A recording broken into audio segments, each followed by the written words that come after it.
ini akan ada autograph session di mana dari tim Lightning yang datang itu ada Victor Alexen dan juga ada Gracia Polly, dan juga dari tim Rockets yang datang itu ada Theo Ei dan juga Vita Marisa. So tunggu apa lagi, datang ke Fan Village hanya di BXL.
Selamat datang di Jakarta, a hot and steamy Jakarta. Glad to say it's a little bit cooler inside the Istora Senayan, the venue in Jakarta of many famous sporting activities. And now we've got a little bit of Badminton XL, BXL in Jakarta 2025. It's the second time that this time-based badminton operation has come to Jakarta. What do we mean by time-based? Well, we've got 4 games in each match, each of these games lasting 8 minutes. No minimum or maximum points for each game. Team with most points after 8 minutes wins the game. There is a pressure point activated if the score difference is 3 points or less once we reach those 8 minutes. Now we've got 4 teams who are involved in this particular tournament. A singles match is worth a single tie point. A 3-on-3 match, which is the real uniqueness of BXL, that's worth 3 tie points. The team with most tie points wins the tie and earns a group standing point. Group standing points decide the finalists. It sounds complicated. It's not. We're just really jazzing up what is traditional badminton. And we've even got shuttle showdowns if games end up tied. Looking forward to this one. The 4 teams are involved: Hurricane, Lightning, the Rockets and the Blitzers. The Blitzers are the defending champions, and the Blitzers are the team leading after 2 league matches. They've won both of their ties so far and also have a game difference. That's important. Rockets and Hurricanes have both got 1 group standing point, but their game difference for Rockets means that in the standings they are ahead of them. Today we've got 2 matches. The Lightning, who are 0 for 2 against the Rockets, who have won 1 and lost 1. The defending champion Blitzers are 2-0, and they're up against the Hurricanes, who, like the Rockets, have won 1 and lost 1. 2 matches coming your way, 2 ties coming your way.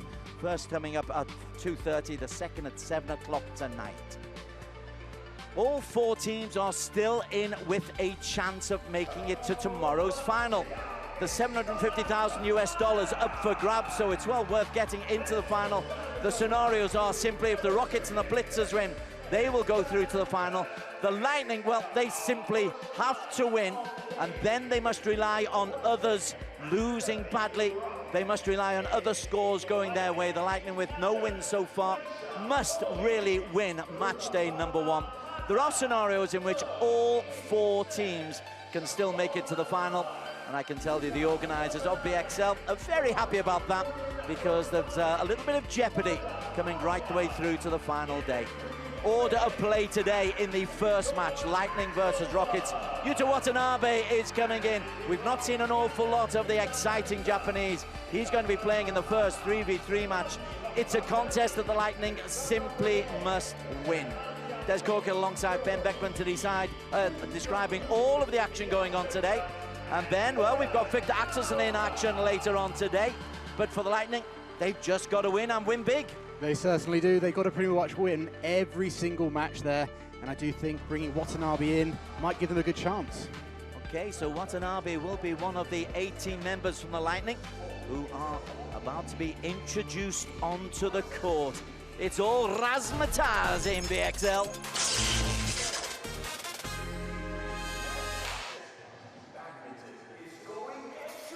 And limitless. So let's make some noise and enjoy badminton like never before. Big light show, a lot of noise. The Thunder and the Lightning to introduce the team who are 0-2.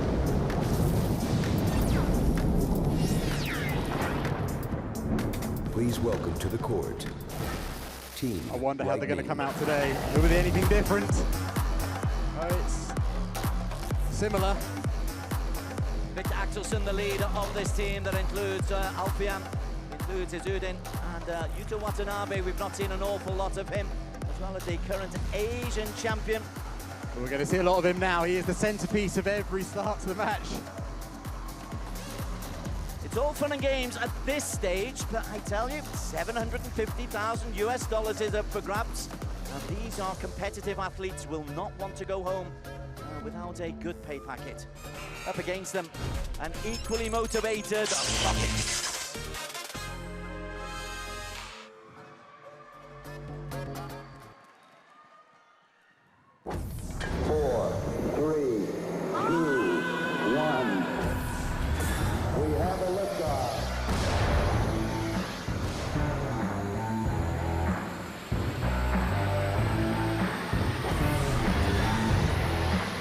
Please welcome to the court, Team Rockets. Here comes the Rockets! The old school stuff is still the best. I absolutely love this entrance music. Big names as well, also there. Octavianti's done particularly well. Center stage though, our Indian athletes. We've come from all over the world. There's friends are being made, but the friends can also cost you a lot of money if they don't play well and get points. And so the Rockets need points on the board. They're starting three for their first contest. Rian Adrianto, Teo Yi and Malati Octavianti up against Vaja Watanabe and Shevon Jamie Lai. Is badminton at its most extreme. A fast This is how 3-on-3 works. It is 3 on the court, either side of the net. For the first game, it is 2 men, 1 woman. It really is fast-paced. We've had as many as 37 points in a single 8-minute game. You're allowed substitutions so long as you have the same format of 2 men, 1 woman on the court, and it is worth 3 tie points in the overall tie score. That's BXL. We're remaking badminton as much as we possibly can. It's just something a little bit different. And the 3 ready to get on court for the Lightning.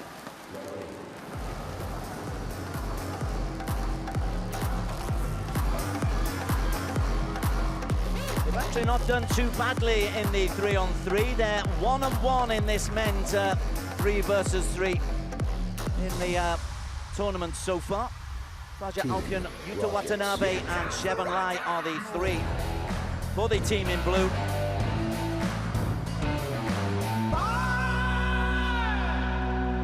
Here comes the Rockets! And the Rockets, they also have 2 Indonesians, Rian Adrianto, Malati Octavianti and Teo Yi.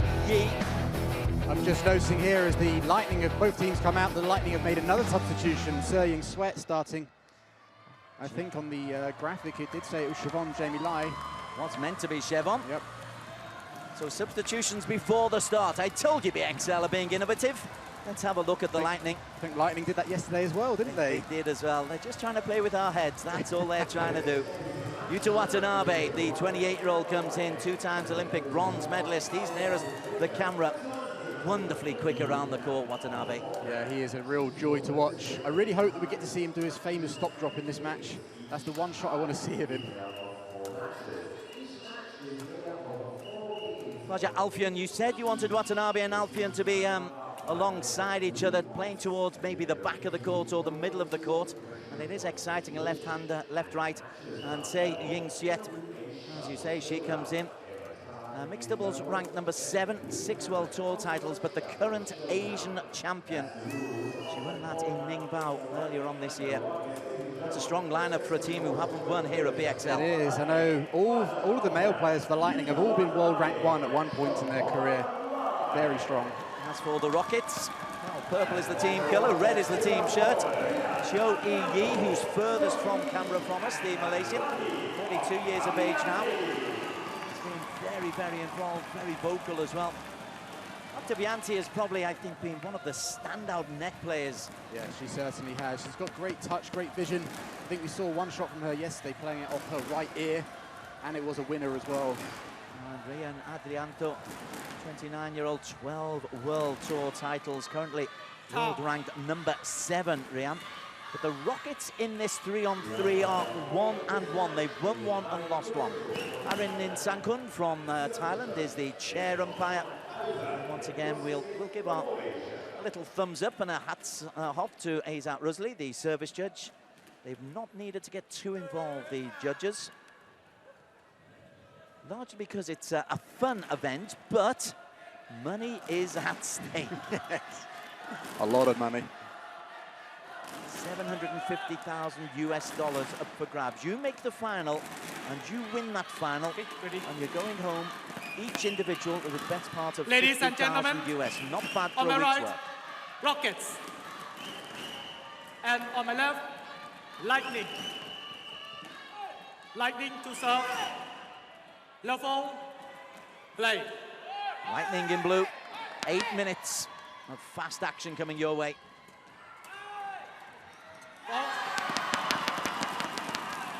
Positive start. No. First involvement for Se Ying Xiet.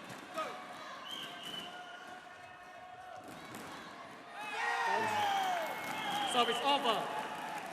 1-0. The trade-off of Siobhan Jamie Lai for Se Ying Xiet certainly changed the way I thought this match might go. The battle between the two ladies. Now coming in from the right-hand side. So the right-hander is on the left-hand side of the court. Covering the inside as much as they can.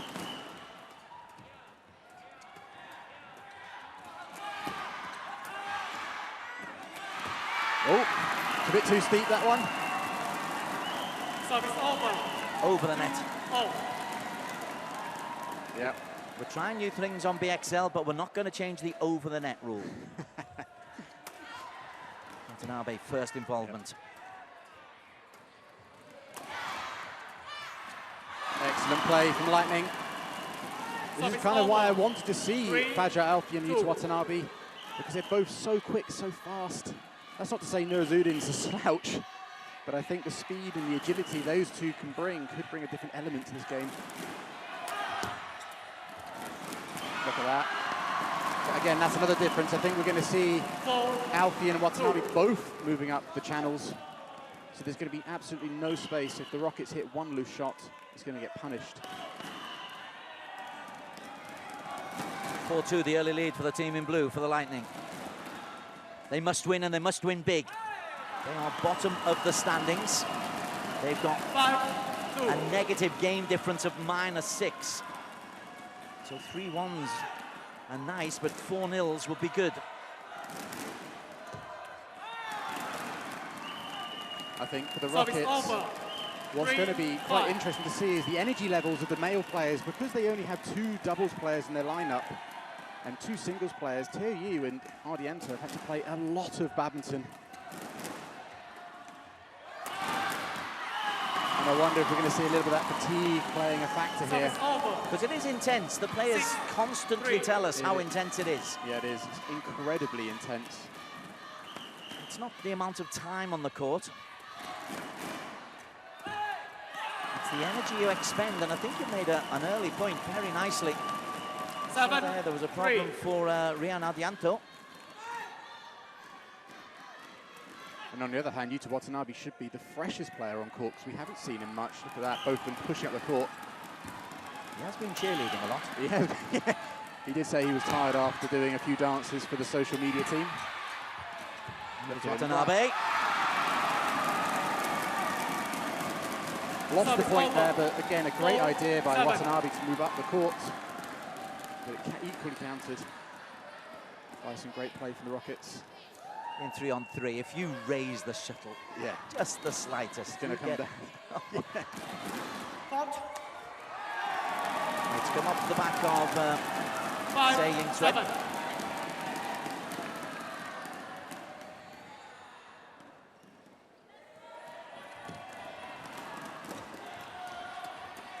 Oh, that is excellent rotation by the two Lightning male players. Oh. Sweat with Brilliant great play. defensive work, sets up Watanabe. There was one moment in that rally 8, where 5. Fajr Alpin and Watanabe switched sides at the back of the court. I haven't seen that kind of rotation so far this week. Great awareness from Watanabe of where his teammate is. No time for a replay. Look at that, there it is again. Again, this is why I wanted to see Watanabe and Alpin, because 9, they're both 5. very quick, very nimble players. I think they're going to work really well in that rotational situation.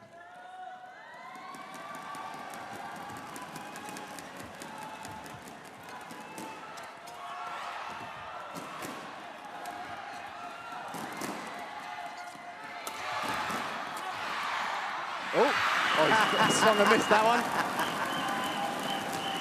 Cheeky. 5. So Babington with a smile on the face, Look at but this. That's brilliant. Service over. Watanabe and 6, Alpian 10. getting in each other's way, but it's a lightning start by the Lightning. It is. Lee Chuk-Yu trying to gear up the crowd, to gear up his team. They need all the energy they can get from the crowd. 7, 10. I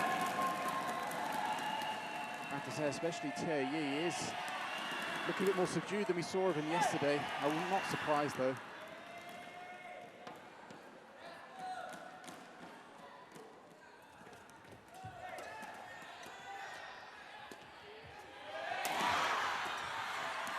Just long. 8, 10. 3 points in a row now for the Rockets.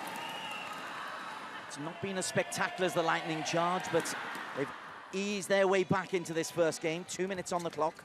Oh, that's a loose one from Watanabe. 9, 10. Lee steps in, Yes. 4 points in a See row. that, he moved before, saw the opportunity. I think even if it had been a good shot, Tia Yi would have killed that one.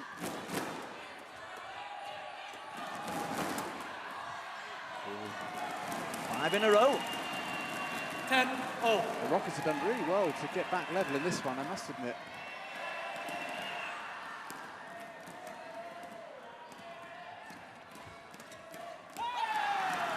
Six in a row. 11, I think 10. one at a time in this whole tournament.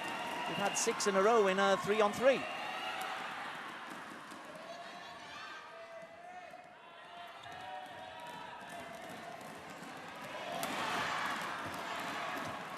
That's the play. That's the kind of play that Service we're used to over. seeing from Saying 11, Sweat. 0. Just a little pushes through. That's why I think it's going to be quite a... We haven't really spoken much about the battle between the two ladies. But they both are really good at that kind of badminton. Oh, that's excellent third shot from Saying Sweat. 12, A 11. minute to play. Look at that. Didn't quite see it, but excellent play.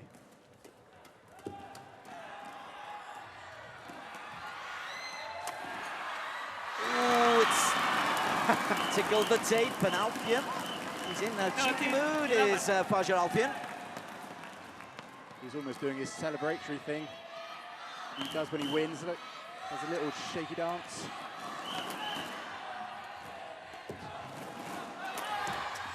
Big point, this one for Lightning. A slice.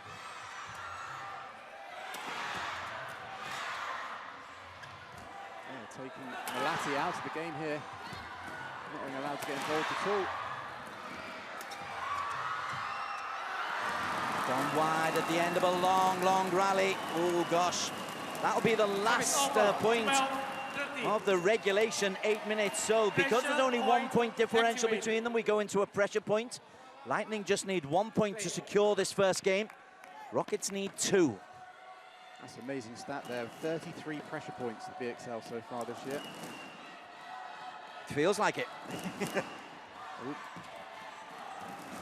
Excellent play. Lightning take it, and they need it. Their game's difference was -6. It now will go to -5. So they take it 14-12. Well, they started off really, really quickly in this game, did the Lightning. Raced into a 10-5 lead, were then pegged back to 10-11, but then have turned it around once again. That's good work from the Lightning. It certainly is. Really good to see the link-up play between Fajar Alfian and Yuta Watanabe. Hope to see more of that in the coming games. 90 seconds between the intervals. Again, just speeding things up. And let's listen to really good. I mean, like Gracia Poli. the movement and everything. Yeah, to you, it's just like ini ya, tetap kayak gitu kayak tadi ya. Masuk aja terus. Ya. Good. One lagi ya. Don't get loose. Fokus terus. Fokus. Perfect coaching for Gracia Poli, I'd say there. Keeping it simple, but I would agree. Quickly some to Vita first. Iya emang, enggak dia dari servis dia langsung nebak satu arah doang. Mau nggak mau kalau lu mau nyendal pun harus ngingetin yang. Didn't really catch that, but going back to what Gracia Poli was saying, obviously really important in the speed of this game that the front player, the female, needs to keep her focus. And I think she was saying to the two male players, really good movement around each other and keep pushing forward whenever you get the opportunity. So they did really well, and they're going to have to keep doing that from this end. Second game, level play. Ben Beckman with the analysis and translation services here on BXL. The basics. Oh, wow. Wow, what a shot from Watanabe there. Playing up the front of the net. That's where Say's versatility is very useful. Yeah, he was, when he played men's doubles, really good from the front of the court. Yes. Oh, that's very close. Service over. But just watch, if you're watching at home, just see how far up the court all three players of the Lightning are. Even the way they receive the serve is crowding at the net.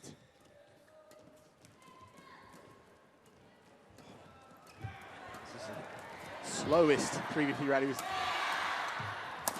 Oh. That's a fantastic smash there from Watanabe. Joe Iyi unable to capitalize, but Watanabe has come in fresh.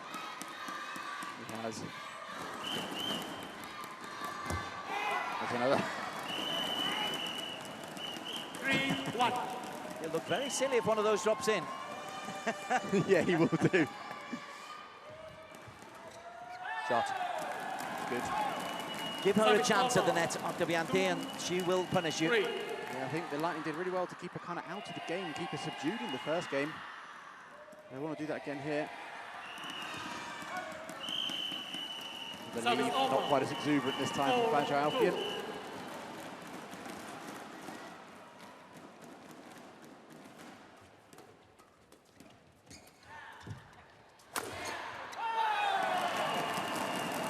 Service over.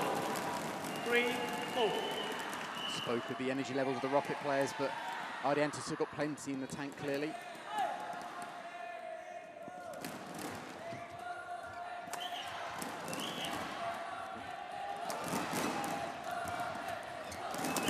Excellent play. It was the change of pace from Yuta Watanabe there that did the damage. 3.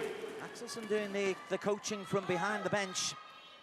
He will not want to be in the final. Play.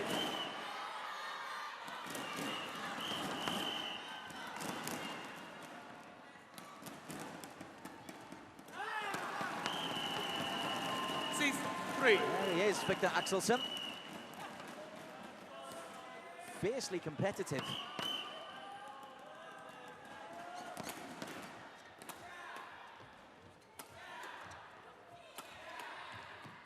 Oh, that's a string. But as he's changing his 7, racket, an interesting 3. tactical choice from the Rockets. As we just watch, hit that one with a bit too much power. It's interesting, they put Terry at the front of the court. Because Octavianti is Service over. 4, not a 7. rear court player. I can't recall her playing much women's doubles. Yeah, she is involved.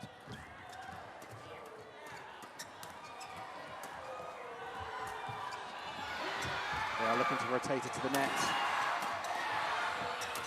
Oh, Great stuff. really quick, brilliant play. 8-4 from Watanabe. In 4. The Lightning now have a whistle on their team bench. I know, maybe borrowed you to Watanabe's.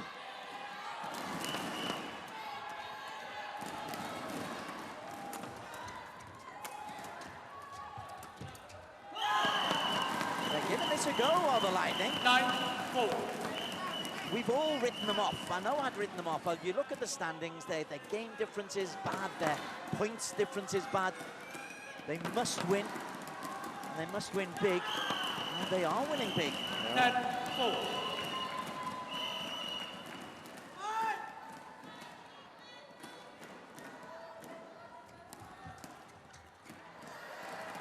Service over. Their energy 5, levels are really 10. high, and that's the difference, I think.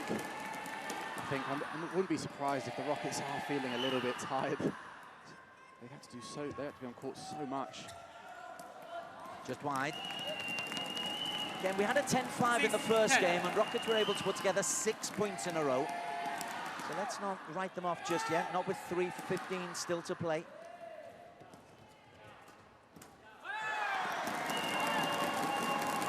Seven, 10. Seems to be when Lightning have to keep it tight, that's when they're struggling. When they can be expansive and exuberant, the energy is carrying them through. 7-10, Octavianti serve.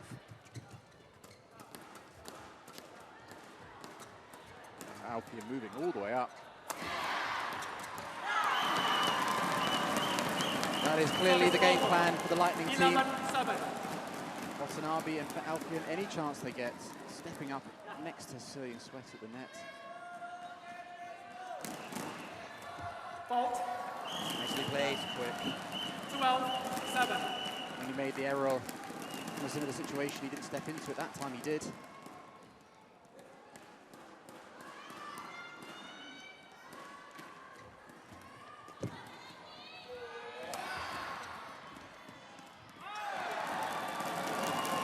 Service over. 4-point lead If for the Lightning, 12. the team in blue, with 2 minutes to play.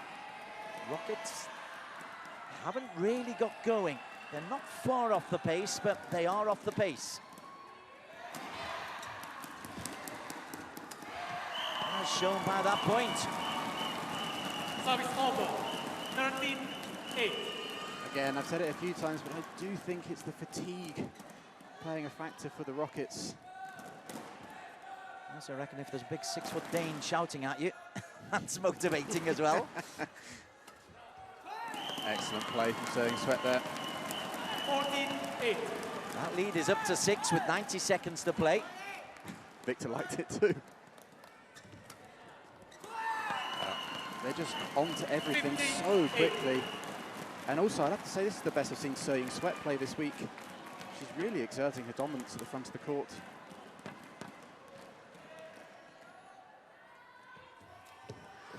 Almost hit it again there. Service over. 9-15. We're into the final minute. The lead for the Lightning is 6. Rockets need some points on the board. Rockets in red. Lovely angle. Well, that's a better example of what you were just saying about Seo Sweat. Yeah.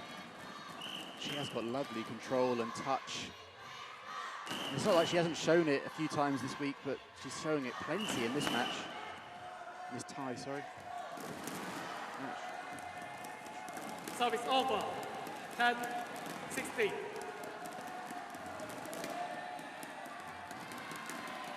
This game, part of the match, which is a tie. Yes. We've got our own Service BXL over. vocabulary. 17-10 though. This is another big win for the Lightning. This is 2 games to nothing now. Whatever happens on this point. There's a nice angle, but it's a 17-11, so they lead by 2. Second game won by Lightning. 17-11. And they are digging Lightning into that leads points by differential 2-0. and that games differential.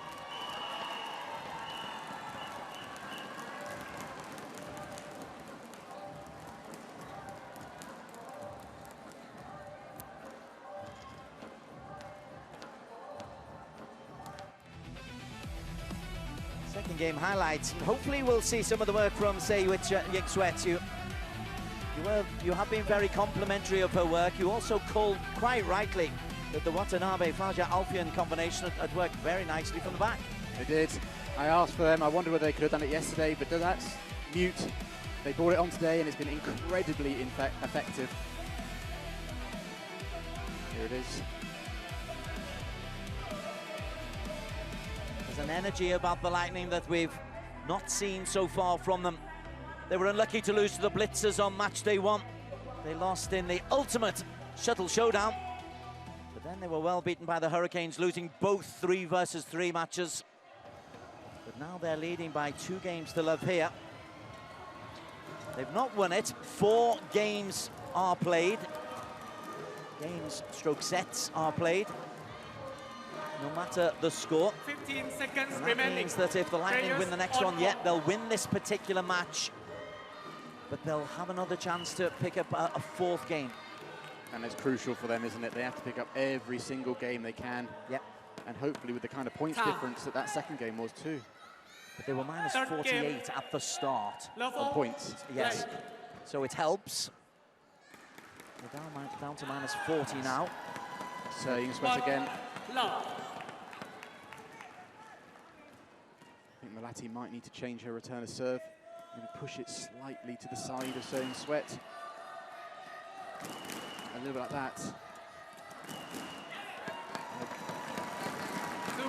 love.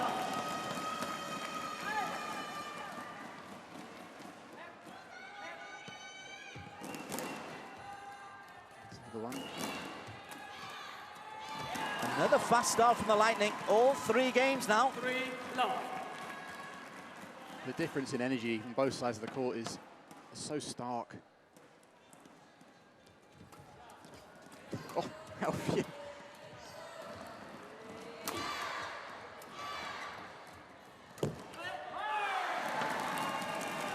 Service over. All that point's gone against them. There was a 1-3. late night finish for the Rockets last night. It was after 11 o'clock. Yeah, it was a late one. Plus, like I said before, TOE and RB Antwerp had to play so much badminton because their team is the only team in BXL that has only 2 male doubles players. So there's not really much room for them to rest. 2. And TOE was 3. so exuberant at the beginning of his final match yesterday. Maybe he hasn't recovered from that.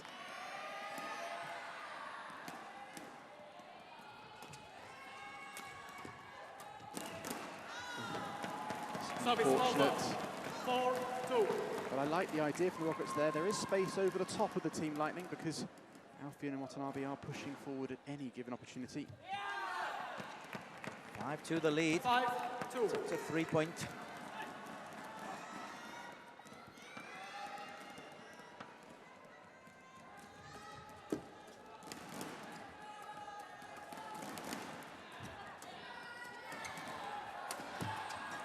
Well done, Watanabe. 6-2. He is coming alive as well. Well, I know we haven't seen him much, but when we have, he's also been a bit subdued. In this game, he has been the opposite of that. Shot. Ooh. Yeah, it's in. 7-2.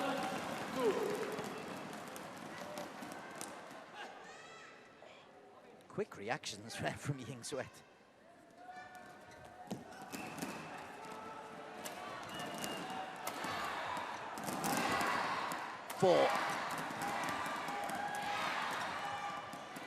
fifth one from Watanabe.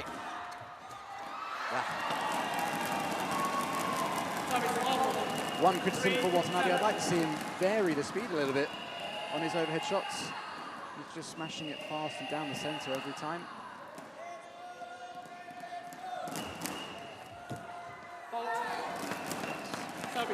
Two touches is cheating. But Sergey Sweat, incredibly sharp today.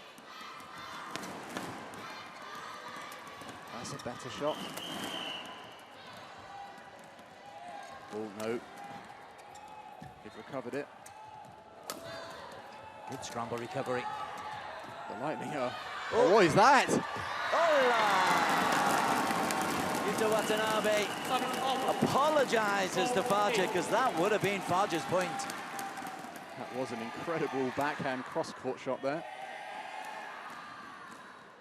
There we go, look at that. That is fancy.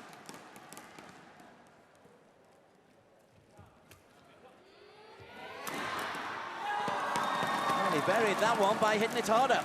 So it's over. 9-4. Gets up to that one so well. That's the right time to play that kind of smash, but it's when he's a bit further back, I'd like to see him vary it a bit more. Service over. 5-9. Into the second half of the third game in this 3 versus 3. Lightning in the blue, leading by 2 games to love and 10 points to 5. 10-5. And in need of the victory if they want to play in tomorrow's final. Needing victory in this and probably the other 3 matches as well. Great defense from Watanabe. Yeah.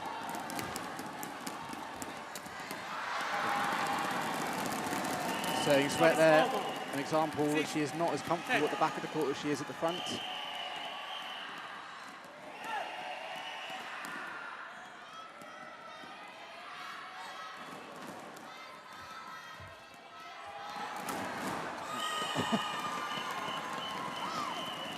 I guess if you're hitting winners, you don't need to vary it, do you? Just looking at the 3, it's only just struck me that we've got the Hong Kong player up there, a Japanese player, and an Indonesian. You don't see that on badminton courts, do you? Yeah. It's a lovely combination. That's long, I think. Service over. I thought it so. 7-11. She has been close to that line a few times, Faja.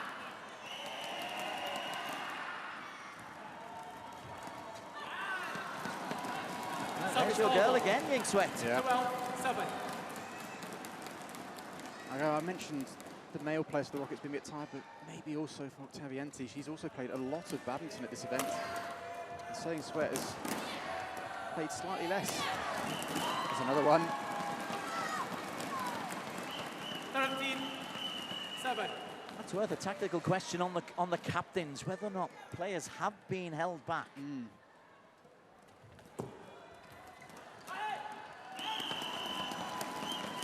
It's difficult to say where Gracia Polly's going to think maybe she should have done this change earlier, because the dynamic early in the week might have been different. You know, had the Rockets had a more energetic earlier, where they had more energy, this match might have been a bit different. But it was a good choice for this particular match, that's for sure. Absolutely.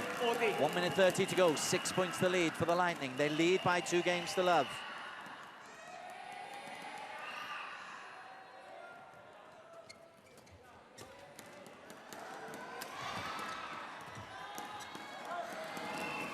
We've not mentioned the drift. That's the first time maybe that the drift, which does come from left to right, it comes from the blue side to the red side, or has for the previous 2 days. 10-14. Well, what was a 6-point lead? Your girlfriend's let you down.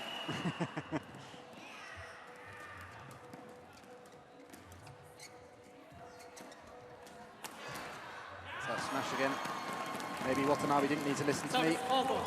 He's been consistent with that smash being in that exact same spot every single time.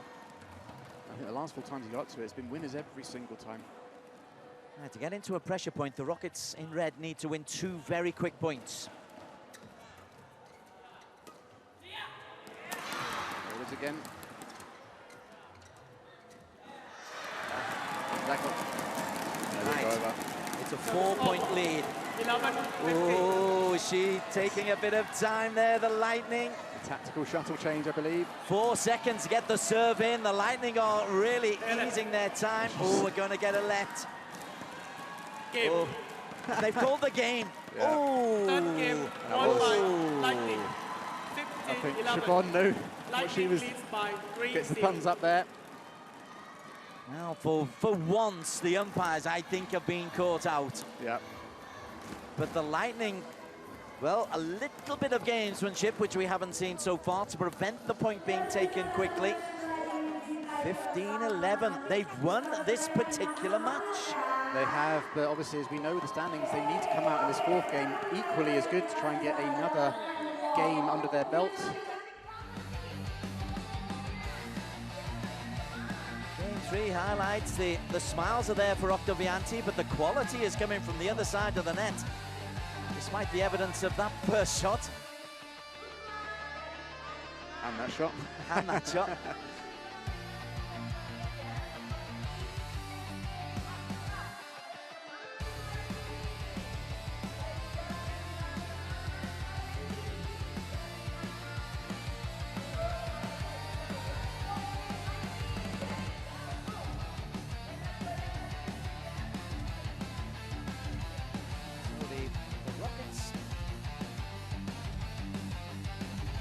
Second place, 1 win and 1 defeat so far in the best of 4 matches series.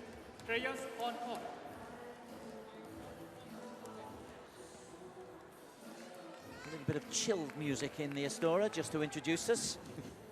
Because the tension goes out of the game because it's been won, but it doesn't go out of the Lightning game. Exactly. Level They need to win this play. fourth game, so they need to bring the same energy.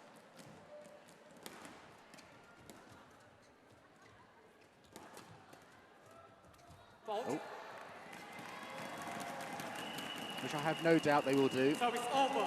1 especially love. with Yuta Watanabe on the court.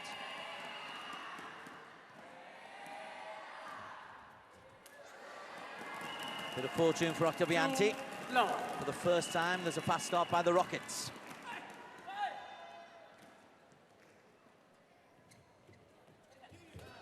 Good play from Octavianti there. Fault. Oh, 3 love. Ardianto here, showing off his power. Great placement as well. A little bit short, easy put away. Service We'll over. have them all day. 1-3. The captains, we've not mentioned the role of the captains, and real credit to Gracia, I think, Gracia Polly, for a team selection today. Out. Service over. 4-1.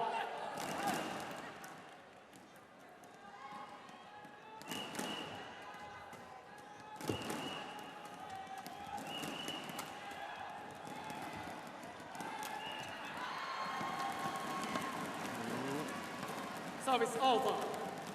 2-4. 2 points in a row for the Lightning.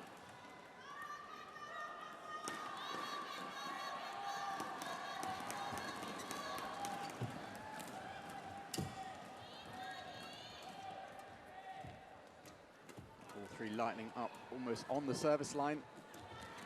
Oh, that's a bit loose. Oh, no. That looked slightly long. Was indeed 3-4. a reprieve for the Lightning. Play on. You're right, they are being rewarded for their aggression. 3 points in a row for the team in blue. 2 men, 1 woman on court.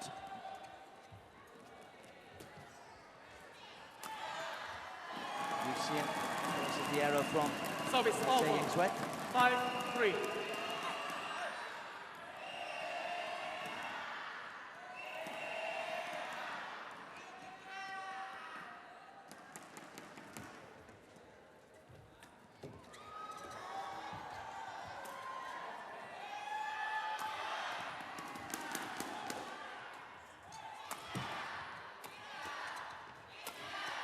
Four smashes. Foul. Oh, Yusin changed his mind halfway through that shot. Service over. I've been thinking this over the last few 4-5. points. I wonder whether the Rockets could make a substitution here. Maybe bring on Lee Chuk-Yu, although I'm not seeing him on the SPOTV Now bench. Maybe he's helping Mia Blichfeld warm up for her singles. But I know he's not a doubles player, but he can hit it incredibly hard, and obviously he's incredibly fresh. Service over. And I think Ardianto's still got some legs in him, so he can cover most of the court. I think Tae needs to be taken off. He is looking rather exhausted.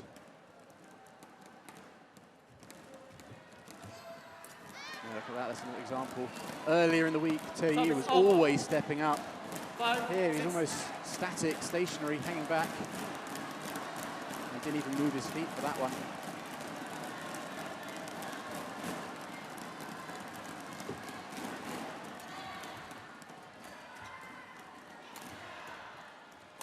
And they're almost playing on him. Yep. 6 of the last 8 points have gone to the Lightning. 6-0. That 4's become 6-all.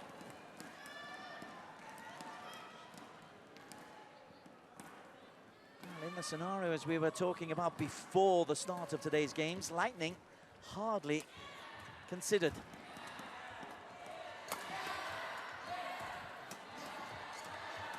Oh. That's a nice shot from Watanabe, a change of pace there. Getting Tae to move yet again. 6. He definitely doesn't want to be lunging to many shots. Look at that pace change. Look at that movement from Tae. That is a tired man. Service over. 7-0. Top of the tape helps Octavianti. 7-all. And Down to the final 3 minutes. I know I'm looking a little bit too far ahead here, but I'm looking at the last free throw, and Tae is supposed to be playing that one. Another reason I feel that he should be substituted so he can rest. Yeah. Well, one neck cord Service deserves over. another. 8-7.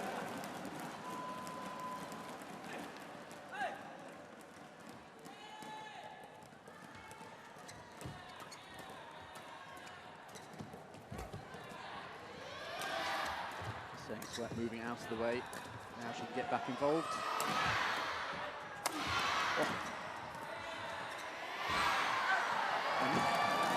He's having his stylish leaves, is Albion. 9-7. 4, he's done now. I'm not sure if I'm on the other side of the net. I quite appreciate his humour. I do. 10. But it's one of 3 points in a row from 7-all. They've accelerated to 10-7 Lightning, and this is looking a possible 4-0. Another net cord goes the way Service of Malati over. Octavianti. 8-10. Right. 2 minutes of energy for the Rockets required.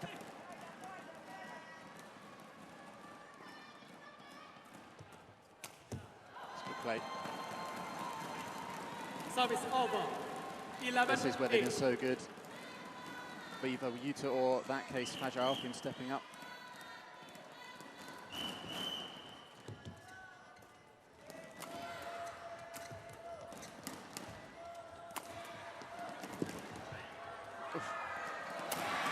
Oh, Watanabe protects life and limb rather than tries to get a shuttle over the net.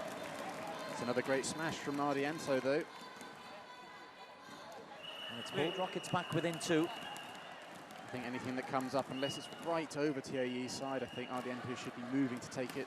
Joe Yi to take the serve. Albion to receive. Yes, fantastic. I had a feeling he might go there. That is the area that Tae has not been liking to move to, because he has to lunge forward. Something that, he doesn't want to do that. That's wide. It's a 4-point lead for Lightning. Mission impossible for the Lightning. It is becoming mission maybe. Oh, that's broken racket. Nope. 5 points with 30 seconds to play, and we've already seen the gamesmanship of the Lightning. Yep, there they go. Although I do think here seeing Sweat probably has got a crack in that racket, having a clash with Yuta Watanabe.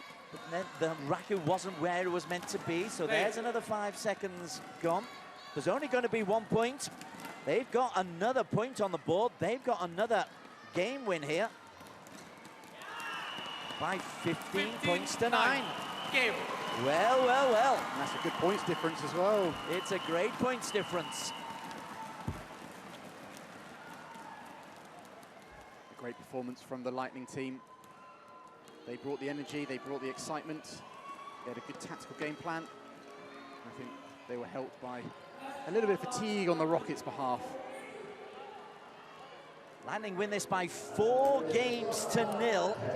And more importantly, they improve their points differential to plus 18. So that's a 18 points clear. Coming up next, well, there's a real motivation for Nguyen Toi Lin. The Vietnamese improved yesterday with her match against Kirsty Gilmore. She will be up against the unbeaten Mia Blichfeld. That is coming up on BXL after a short break. All right, I'm here with the Lightning. Congrats, congrats. Selamat ya Kak, akhirnya menang. Oke, Kak, ini setelah 2 hari akhirnya bisa membuktikan kalau hari ini Lightning bisa menang on the first match. How do you feel, and is that a tactical change because Utah play in the first match? Ya, yang pasti setelah kekalahan 2 kali ya, kami pengen terus bangkit ya, pengen memperbaiki dan banyak rotasi dalam tim. Juga makin kesini tambahan supporter makin meriah, jadi menambah semangat buat kami juga. Ya.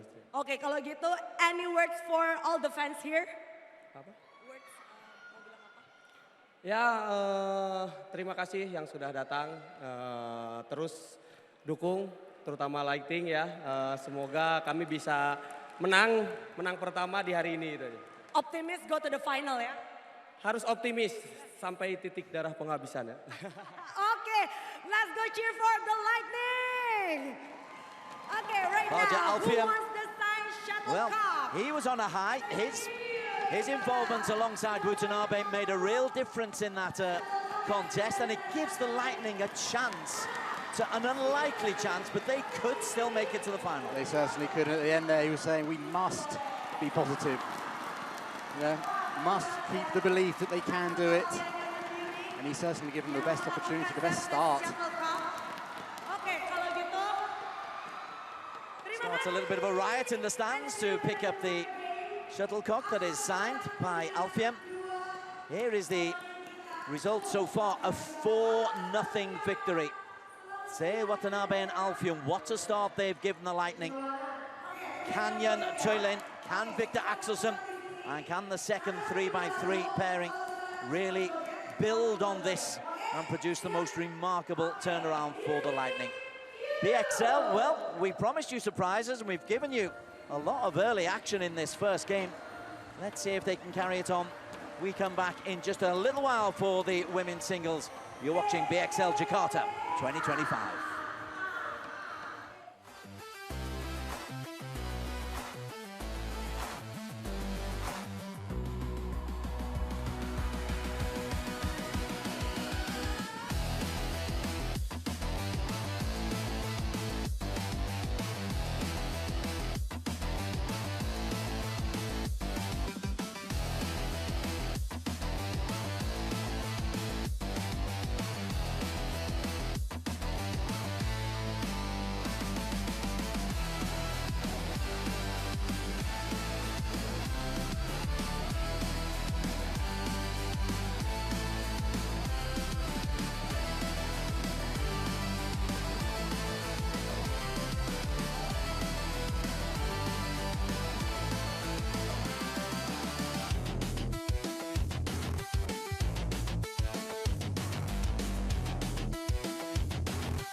A very warm welcome back to Jakarta. We're at the Stora in the Senayan.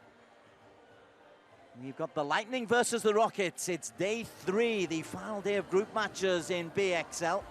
We did not expect the Lightning to really have a chance coming into day 3. They were bottom of the pile. They'd lost both games. They'd been well beaten in both the previous ties, but tell you what, they have given themselves a real opportunity with a thumping 4-0 victory in the opening 3 versus 3. It'll give the rest of their team a real boost. We've got Victor Axelsen still to come on and play, and then the women's 3x3 to go as well. And it's a narrative I don't think we were expecting, Ben Beckman. No, I thought that 3-3 might be a little bit closer than it was, but it obviously opens the door for all this excitement, the storytelling. If the Lightnings could make this one of the greatest comebacks I think I've ever seen. Team Lightning. Okay, women's singles, here's next. Nguyen Thi Linh, the 24-year-old Vietnamese. She's won 1 and lost 1. She was well beaten on day 1 against Michelle Lee, but she came back yesterday with an excellent performance to get the better of Kirsty Gilmore.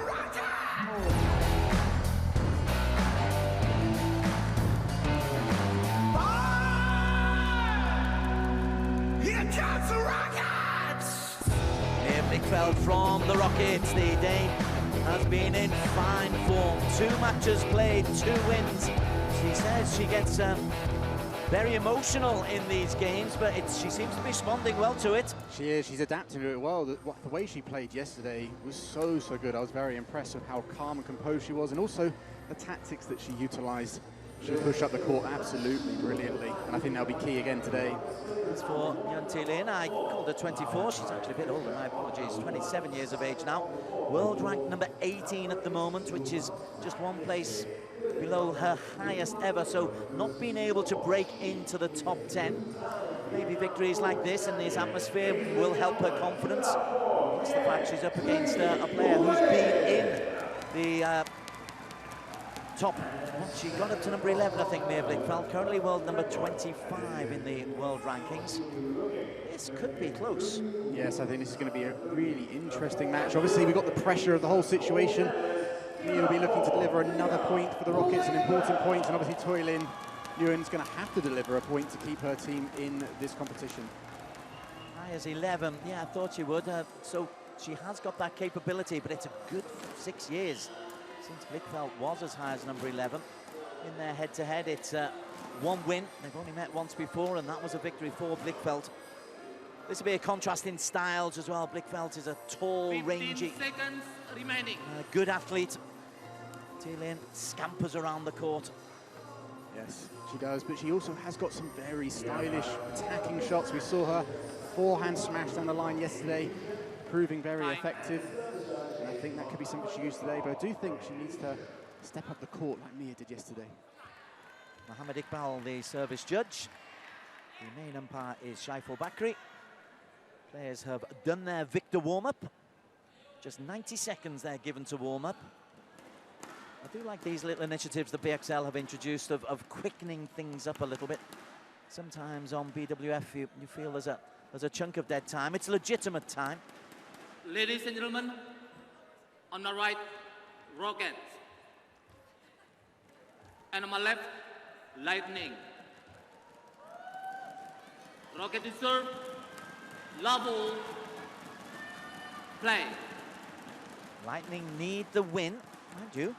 After that first 3x3, now so do the Rockets.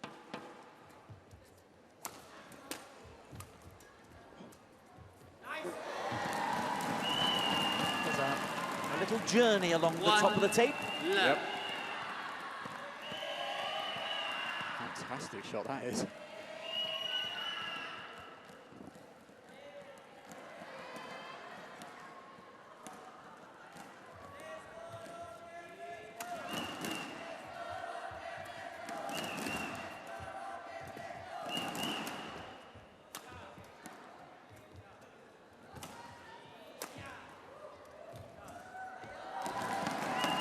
Unfortunate from Thi Linh there, but I like the idea.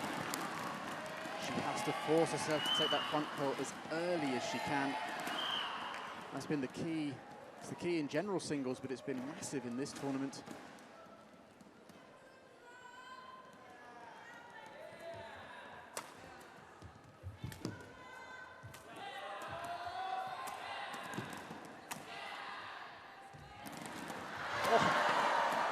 Brilliant.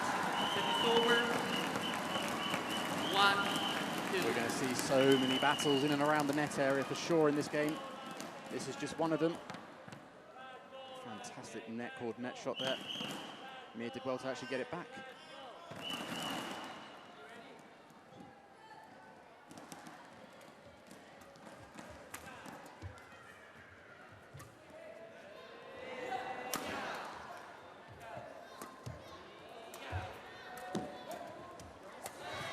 Brilliant shot from Mir Blichfeld. Service over. Well, both ladies have come out with 3-1. real intensity, both knowing how important this match is. That is a beautiful slice. 3-1, it's a very, very strong start from Blichfeld.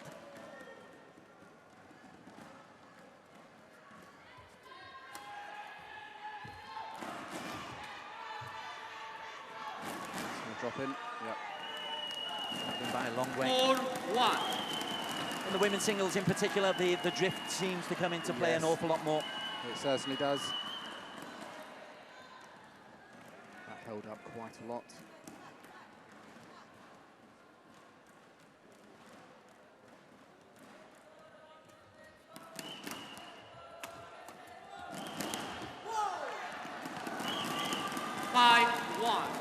That's another area that Mia, when she's on this side, being slow, she can do. She can do those drive defences, sorry.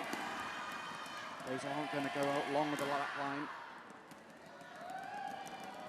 How much is that drift affecting things? Is it pushing the shuttle back in, what, a foot, maybe more?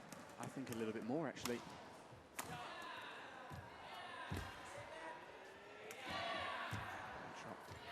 Excellent.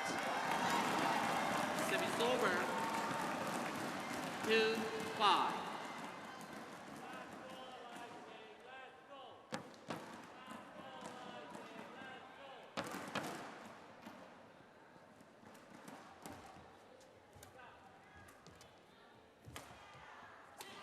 That's an absolutely fantastic rally, finishing, over. ending shot there. 6-2. Straight slice. It was set up by that punch into the corner, which he is able to do from this end of the court far easier because of the drift. Those two wins really seem to give Blichfeld a lot of confidence. She's come out playing some really nice net shots.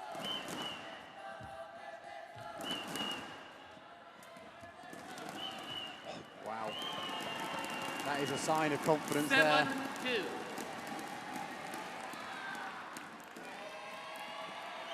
The shuttle, I think, went slightly, she hit it from slightly behind. Great slice. That's an amazing angle.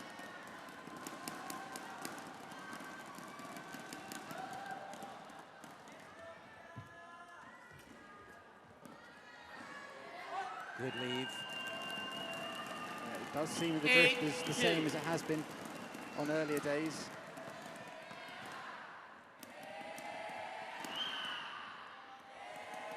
As we look on the camera here, the drift comes towards you. So you put a little bit too much in it. If you're the woman in blue, you're in trouble. Punch it. 9-2. I think Troy Lynn here needs to be careful when she goes for those attacks, focusing more on the placement, because if it's slightly inaccurate, Mia can hit that good defense shot, and she's scrambling, and from there, it's incredibly difficult to control.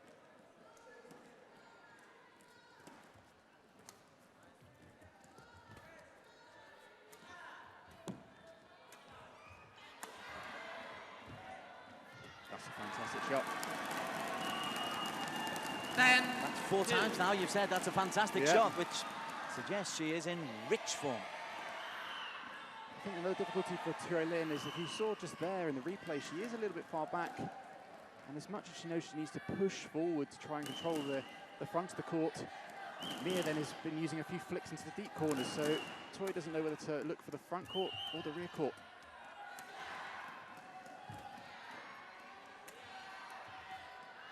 service over. 3-10.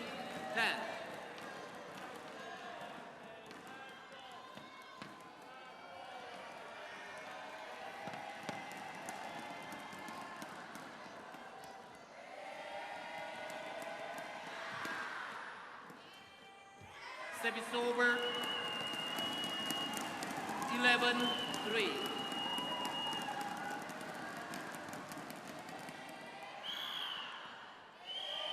Blichfeld, a former European Games gold medalist.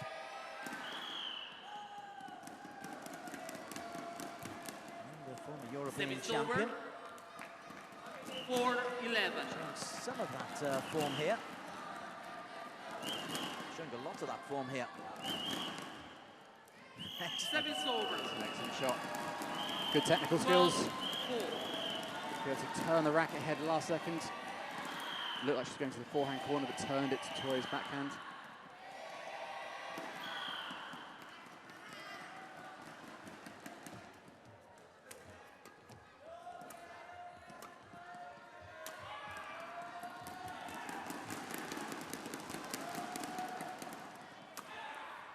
It's a nice smash.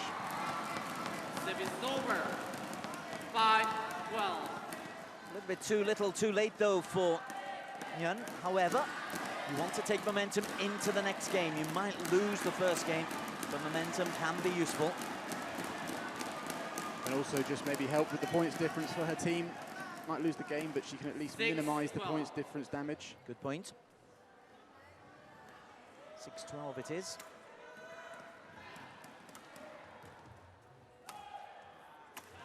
Excellent shot. That's that forehand smash that I said that she showed 12. a few times in the previous days. Showing again, that is First game won by textbook Rocket. technique. 12-7. So the first game goes to an impressive performance from Mia Blichfeld. She's been strong all week in Jakarta. She is getting better and better. 12-7.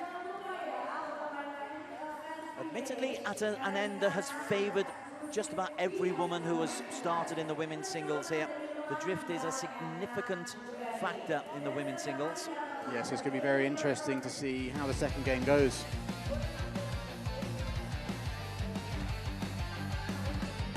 Smiles beforehand from the Vietnamese.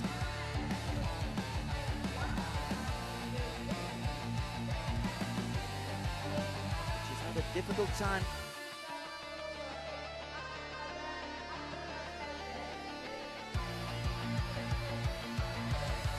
I've said consistently, control of the net is so important.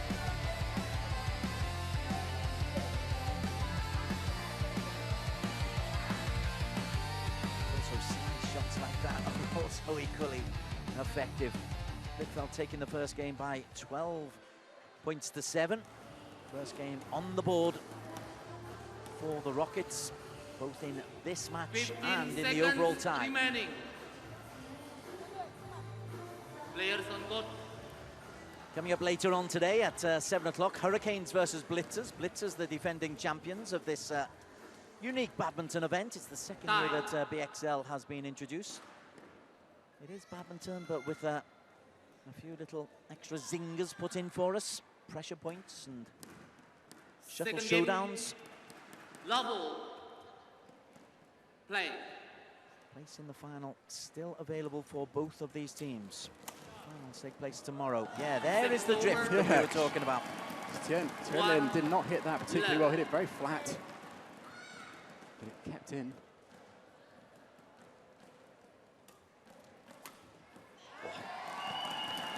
She's used that round the head, kind of sliced shot very effectively. It's been effective in actually in the women's singles and the men's singles as well. The placement over power.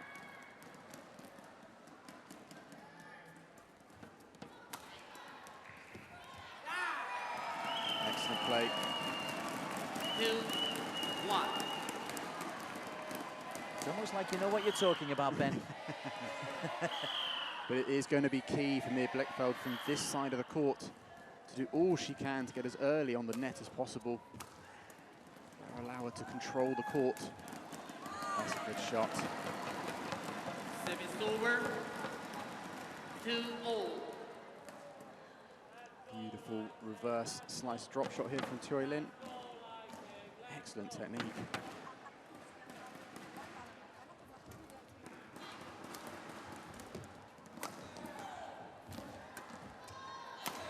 Brilliant play that is. She is playing very, very well. 3-2. That final smash, but everything else before the leap out round the head, taking the next shot early. Admiration from Ben Beckman, who's a coach in the UK, a former Thomas Club player, representing his country, and now analysing what's going on here. And enjoying the work, not that shot particularly, but generally enjoying the work of Mia Blichfeldt.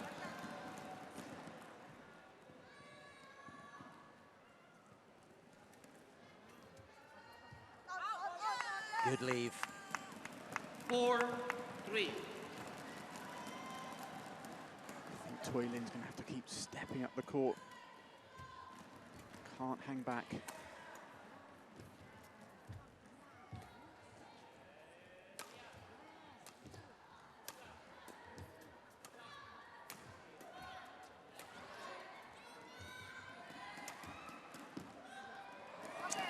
Service over. Blichfeldt isn't giving her the chance to do that, though, is she? She's putting these clears in, or these flat shots, which really prevent Toy Lin taking control of her rally.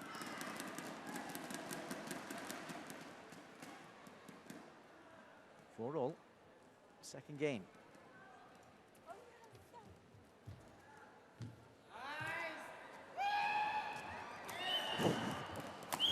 Wow. She had to readjust in the air there, didn't she? As that dropped nowhere near where she thought it was going to, Blichfeldt. But how quickly she composed herself. So look at this final smash, athletically, cross-court. Considering the shot before, she stumped, well, kind of left it in.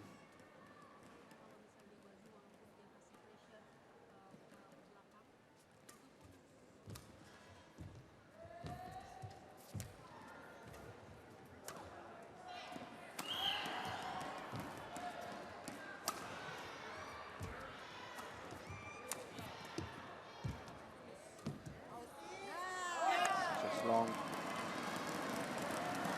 Service over. It's the right idea on the wrong court. You see what I mean? There's just a little bit too much drift. But it's not long out. Earlier in the week, we might have seen her miss that by landing on the word Jakarta there. It's landing just before. It's not too far out. To be fair, it was wide as well. Yes. But apart from that,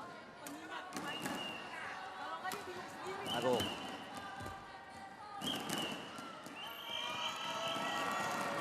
Service over. 6-5. Befuddlement on the face there of Toy Lin. How do you solve a problem like Mia?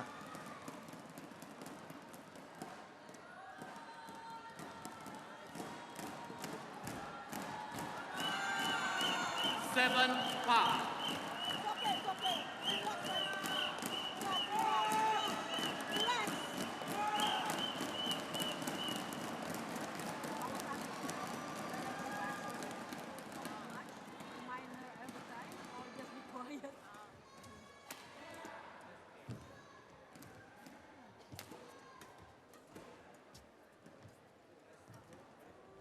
Nice shot. That's a brilliant play. More in control of that rally. She was able to take the net position. Take it early. I think what she can use from this side of the court is, of course, she can from there play to the net, but like Mia did in the first game, you can push deep into the flat, deep into those corners, flat. It does create opportunities for the attack, like we saw there. Play. Toy Lin hanging in there. It's a 1-point game, 2:22 on the clock. 8-minute games in this format of badminton.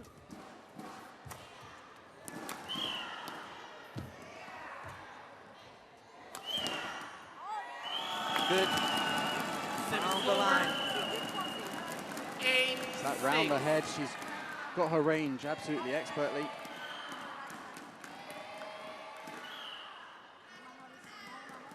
That's a beautiful piece of accuracy there.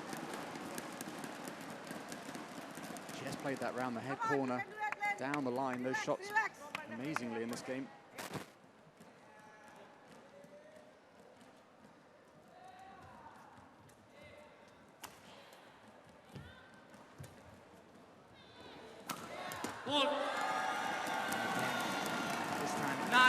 mistake. Backhand of Choi Lin. Set up by this beautiful net shot. Come on, relax. Yeah, Gracia Polly trying to tell Choi Lin to relax. Trust me, it is much easier said than done.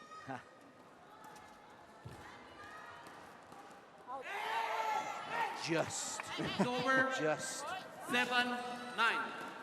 Blichfeld asking for a confirmation. No, I think she was telling that Gracia Polly was going out, out, out, influencing the line judge. He has literally stood right next to him. Okay. That's good play. These are competitive athletes. There's fun and games, of course. There's dancing and there's enjoyment. A couple of points there important for Choi Lin. Service over. 10-8. We're going to go into a pressure point. We won't have more than 3 points differential once we hit the 8-minute mark. Or will there be 1 point or 3?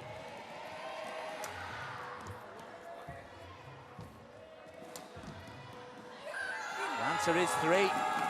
That's going to be the lead that Mia Blichfeld takes into the pressure point. Means that Blichfeld needs just a single point. Lightning's... Mia thinks she's won. I think she forgot about the pressure point situations. Thank you.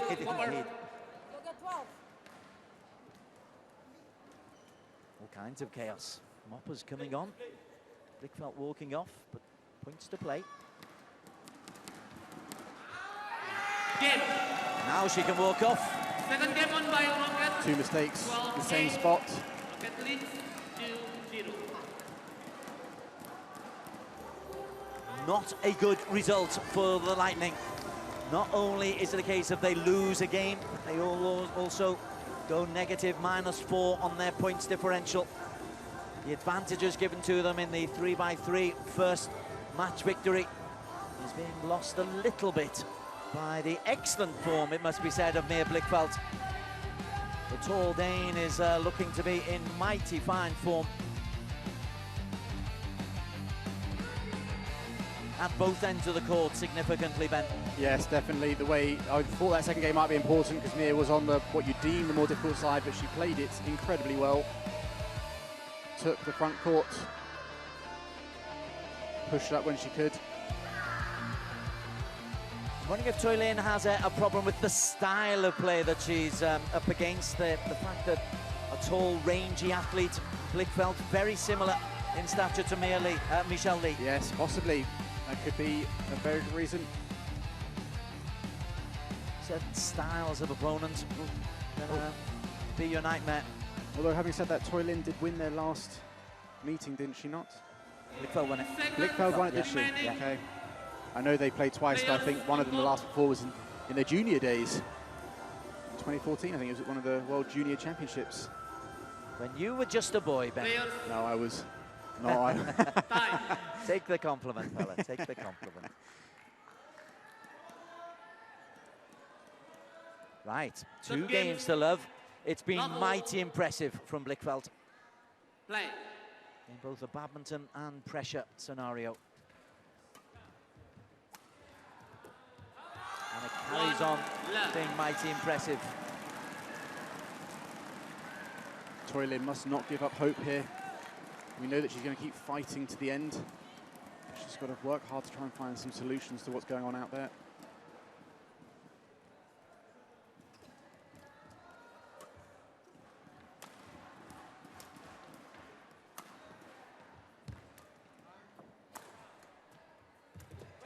Shot again. But again, that's what's going to happen to you if your smash is a little bit inaccurate that time. Look, Mia didn't really have to move. And that means that Choi Lin's scrambling. And if she'd got that back, it would have been very hard to control and stay in the rally.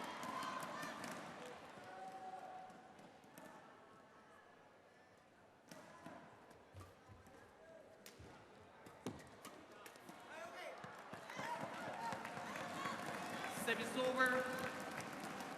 Could be an option for Choi Lin. wasn't what you deem technically a body smash, but it was in at the right hip of Mia Blichfeld. Maybe that's a way she can kind of create something a little bit different.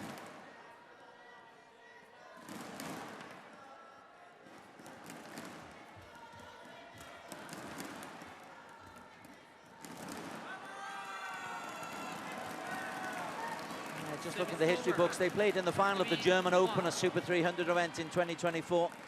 Blichfeld's won that one.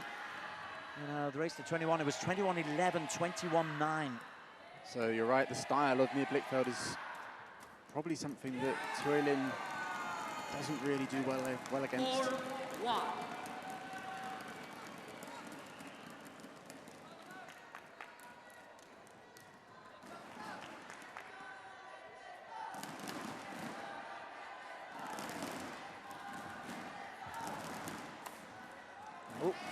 That's a rarity, a rare miss of an opening. Don't think it's indicative of anything.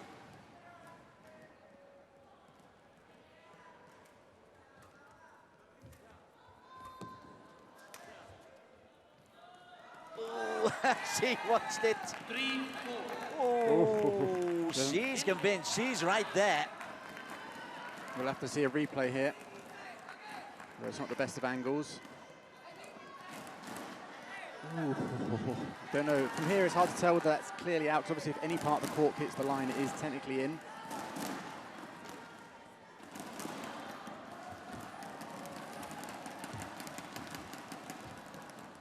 See if responds to that reverse.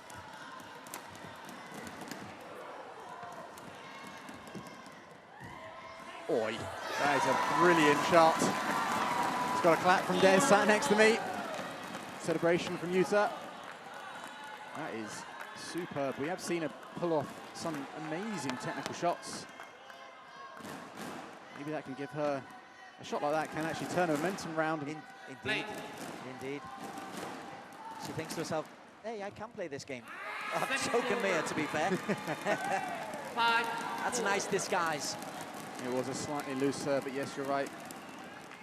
You can see how high from here, I think. That is very loose in singles terms.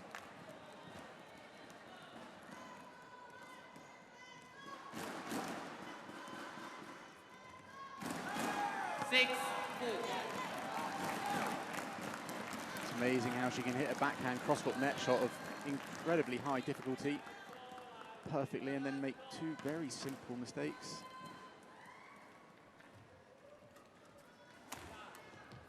Service over. 5-6.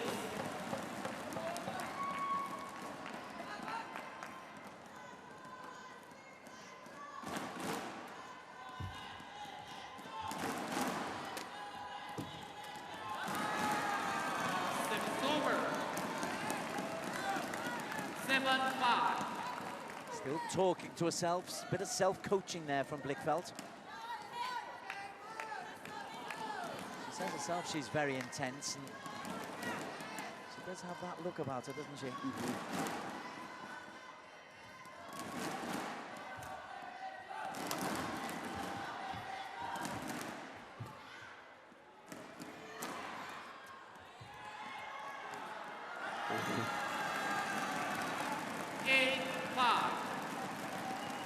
Well, this is looking good for the Rockets after being blitzed in the first 3-3 by 4 games to love.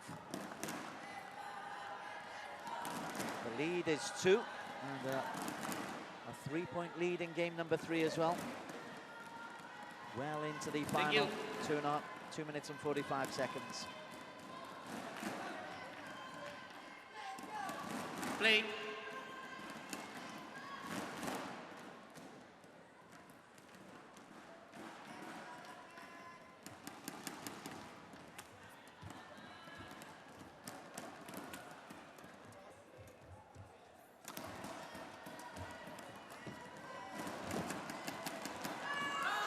Play. 9-5. Mia has got the tactics down from both sides of the court. I think when she's this end, she's using the rear of the court far more, holding and pushing, occasionally playing to the front to keep it open. And I think from the other side, it's almost the reverse of that, but it ultimately leads to the same place, which is giving her those sorts of attacking opportunities.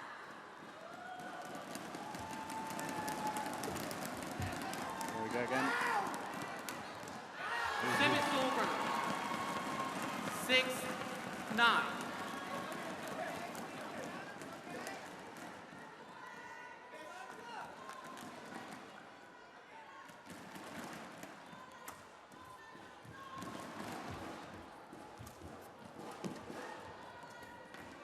This is pushing.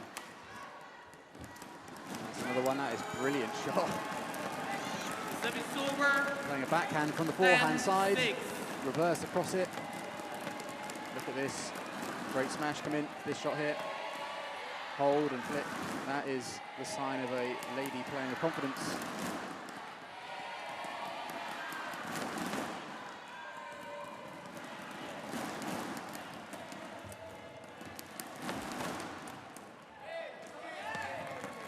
Well, the Service one over. consolation for 7-10. Yeon Choi-lin. Into the final minute, she's kept the differential down to 3.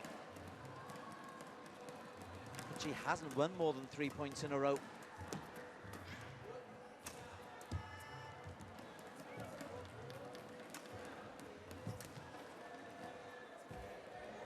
Gorgeous. Service over.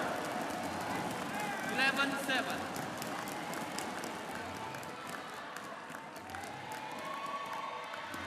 A, the confidence, but B, the technique for the execution.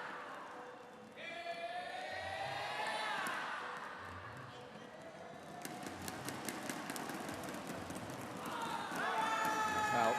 12. And that's going to be game. Well, 3 in a row. Game. The game on 3 fire. very Rockets. similar scorelines. 12-7. 12-8, 12-7, 12-8, 12-7.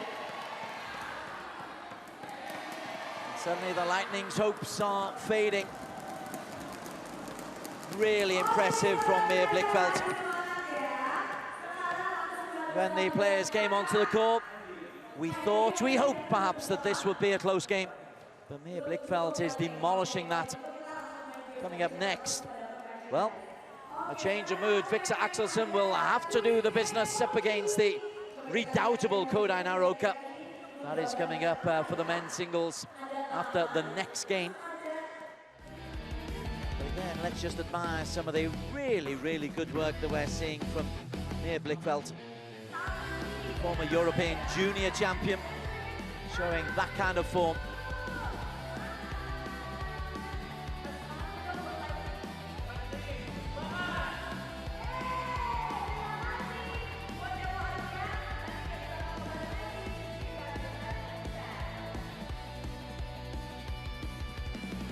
Only rare sparks coming in from Yeon Choi-lin. She's not winning at the front of the court because of brilliance like that. She's not winning it when it's at the back of the court.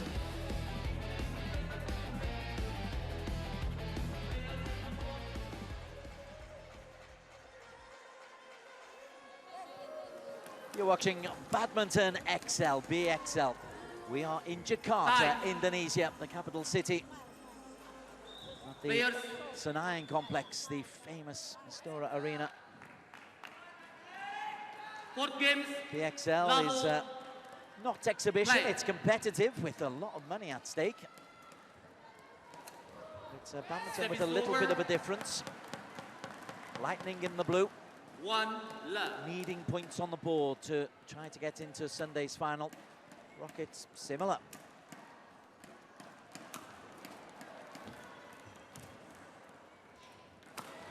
Excellent. Service over. Again, there's that tactical 1-all. situation I spoke of before. This time, obviously, Mia was playing to the net rather than flicking it away, setting up the same result, a smash. That is great accuracy.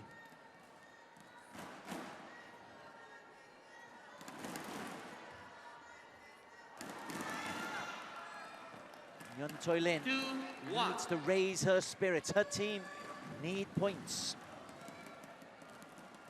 Her team needs something from her. 3-1. Misjudgments. That was hope rather than expectation that that was going to drop out.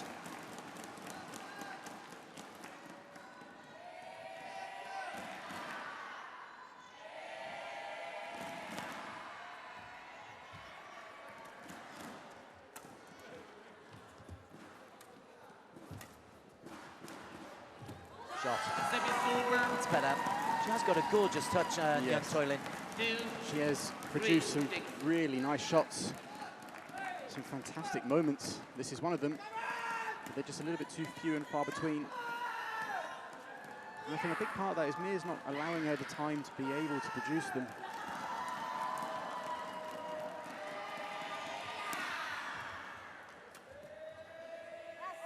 That one's a long way out. I wonder if we just might see a drop in intensity from Mia now that the game is won. Sometimes the old habit of proper badminton will kick in.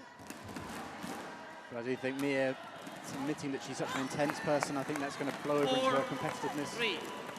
She looks quite determined to make this 4-0.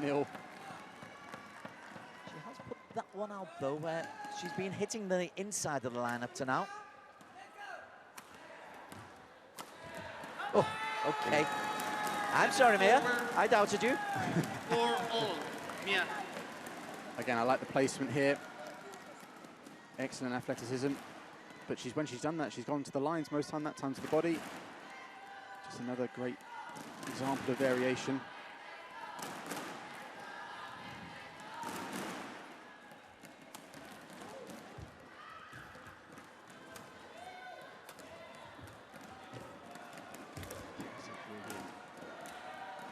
Well retrieved by Choi Lin there.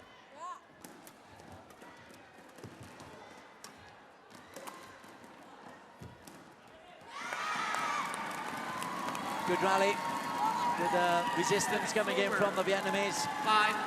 Really nice defense. Gracia Polly, the team captain there, she knows the importance of getting something on the scoreboard. That's where the encouragement is coming from. It's just out, is it? No, it's pulled in. 5-all.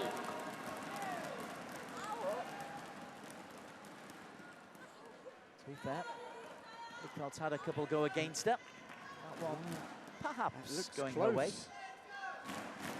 When you say close, do you mean out?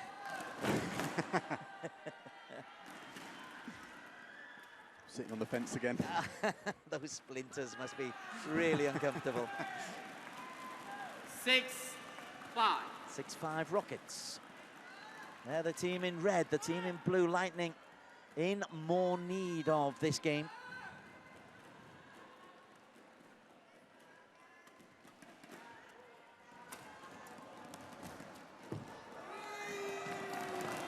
Nice little punch into the corner. 7-5.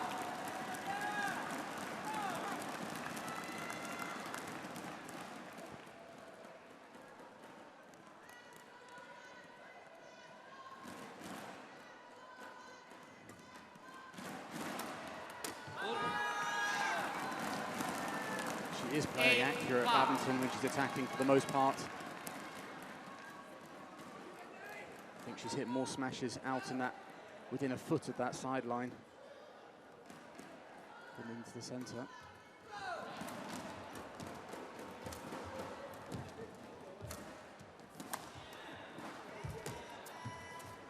Oh, tumbles over. But she was in the right place at the right time. And again, I think that rally highlights the difference between the two ladies. We spoke about Mia playing with a little more accuracy. There are other factors in that rally. Choi Lin's attacks were a little bit too narrow.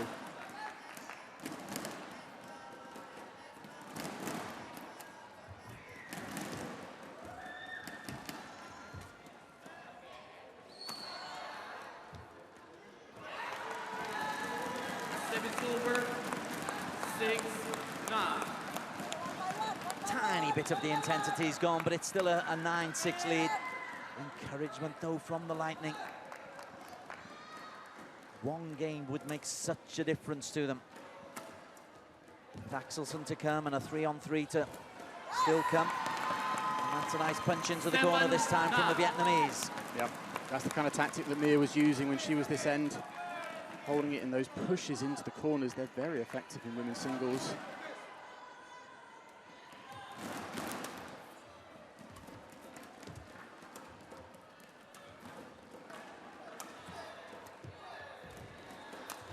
Oh, there's that leap round the head. Service over. 10-7.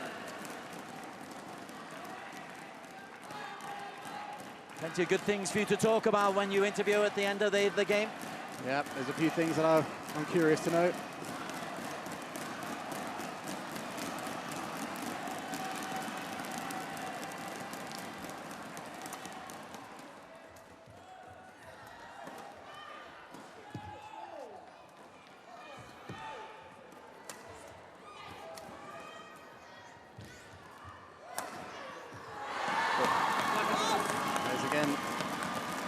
Difference there is when Toylin's able to hit her attacks with a little bit more accuracy, this time cross-court. Look at this is another gorgeous shot. Technically perfect. But she just hasn't been able to hit enough of those. That is a beautiful shot. Thank you. At least this time the Lightning are in range. There could well be a pressure point situation. There was in the last game, actually.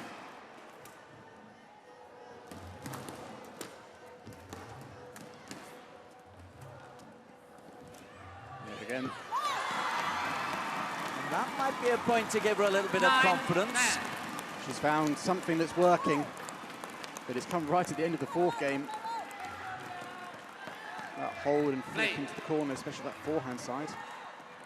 This is the last point in the regulation 8 minutes. There will be additional points to play. But whether or not it's a winner takes all, it is a winner takes all point. Pressure point Right then. activated. It doesn't affect the result of the overall match, but it might have an impact in the overall standings. This is a sudden death, winner takes all point, which has been won by Mia Blichfeldt. She's taken it by 4 games to love. It's an excellent performance by the Dane. Her team very, very grateful for her work. Brave effort, particularly in the last game, coming in from Nguyen Toylin. But there is the deciding point under pressure. And that is 3 wins out of 3 now for Mia Blichfeldt. Impressive work.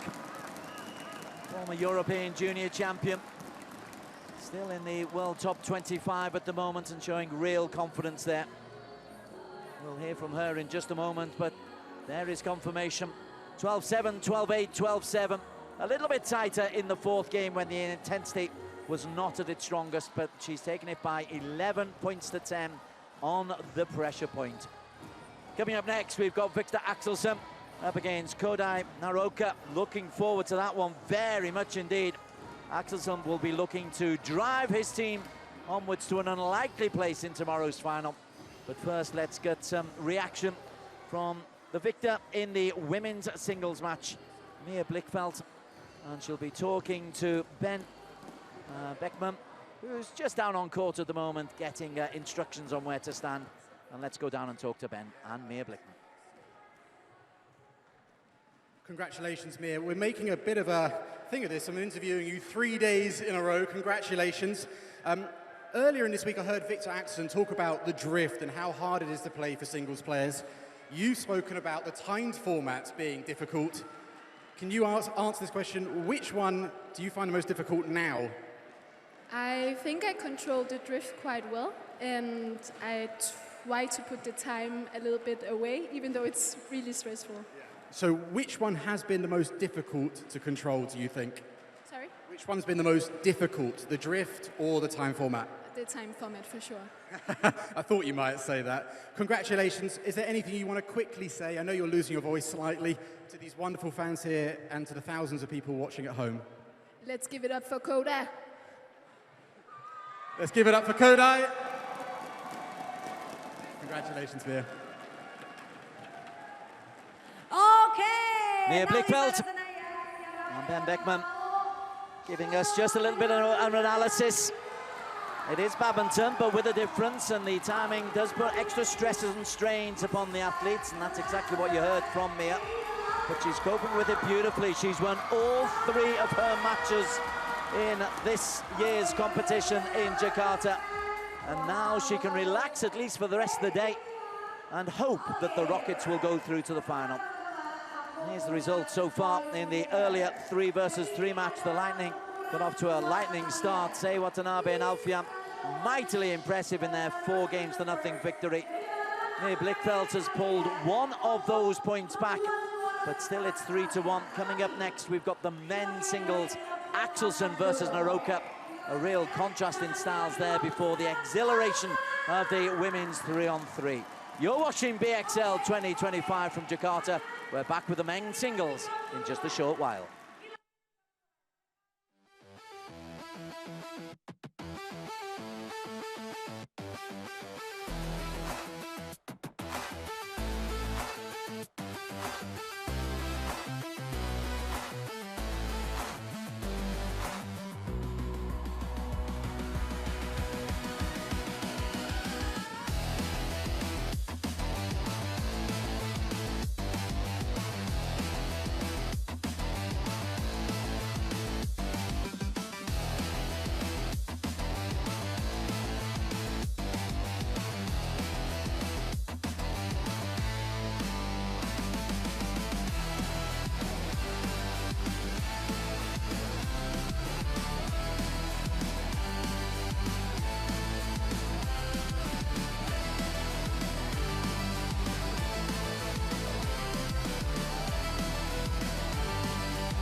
Selamat datang di Jakarta. It is BXL 2025 badminton, but not quite as we know it. Lightning versus Rockets. Two of the 4 teams who have still got a chance mathematically of making it into Sunday's Shuttle Showdown final. Coming up next, we've got the double Olympic champion, Victor Axelsen, up against the always difficult to beat Kodai Naroka. And Naroka's already got 2 big scalps to his name. Coming onto the court first, though, the double Olympic champion, the ambassador of BXL, and a man who is leading by example as much as he possibly can. Victor Axelsen, 6'4", of finesse. It's not all brute force with Big Victor. Here come the Rockets, though, and this is Kodai Naroka. It's a high beat for the introduction. But he has a patience on the court which can test the very, very best. Des Gorkil alongside Ben Beckman in the commentary box for this one. And Ben, it is a contrast of styles, this one. It always is when Naroka's on the court. Exactly, yeah. Even more so here. Like you said, you mentioned the word patience. I do think this is going to be a battle of that, especially on Victor's side. You know, he loves to attack. We've seen early in the week he's been very effective with the softer smashes. So can he do that enough? Can he stay patient? Because Kodai's been controlling the conditions so well so far this week, almost frustrating his opponents into errors. This is the warm-up powered by Victor, not Victor Axelsen, but by Victor, who make a fine brand of badminton equipment. 31 years of age, 1'94", 6'4" to the older ones amongst us. He's ranked number 31 in the world, but that's largely because he's coming back from a back injury, the double Olympic gold medalist. That is something which will keep him in the record books forever and a day. And one of those gold medals was won in Tokyo, the capital city of where Kodai Naroka is from. But Naroka's from way up north on Honshu. He's not used to the heat of Jakarta, but he's adapted to it really rather nicely. A couple of World Tour titles for him, and it's the 2nd appearance in this BXL tournament. And I know you're a fan of him. It's a frustrating style that he has. When they meet, 6 wins, 1 loss for Axelsen. But the last time they met, Naroka won it. Yeah, it was Naroka's first win. You have to consider the fact that obviously that was Victor's first tournament back from his back surgery, so whether you could look into that too much, plus it's the timed format, which I think is going to be making this game so different. It's going to add up that psychological factor. There's so many things that it does change having the timed format. Remaining. People in charge for today, Azat Rusli, the Malaysian, is the chair umpire, and the service judge, as we wait for our shot. Thank you, Mr. Director. Arin Nisankun from Thailand.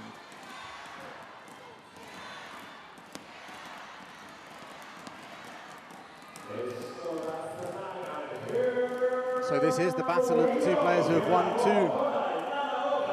It is indeed. It is. It is indeed. I keep thinking Victor's lost one, but the one he lost was the ultimate shuttle showdown, which is something this tournament, this contest might have. It might do. Ladies and gentlemen, on my If right, Victor wins, then it's possible. Rockets. Absolutely. And on my left, Lightning. Rocket to serve. Level. Healthy crowd today in the arena. 1,500 plus.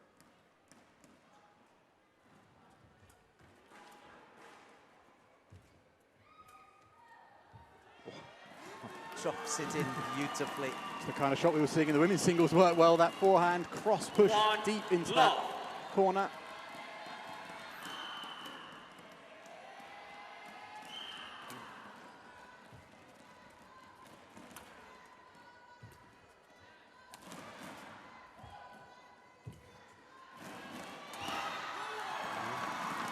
Good stretch and good length as well on the lift from Axelsen.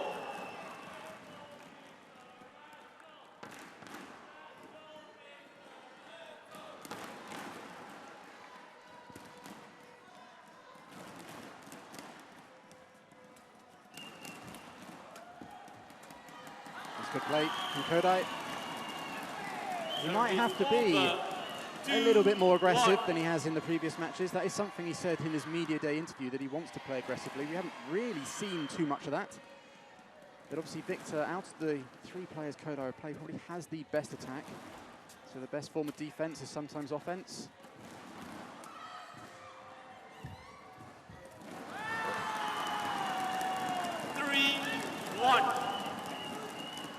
You shouldn't believe everything you hear in press conferences from players, by the way, Ben. Yes. This is another example of that. I was quite astounded when I was reading that, or hearing that.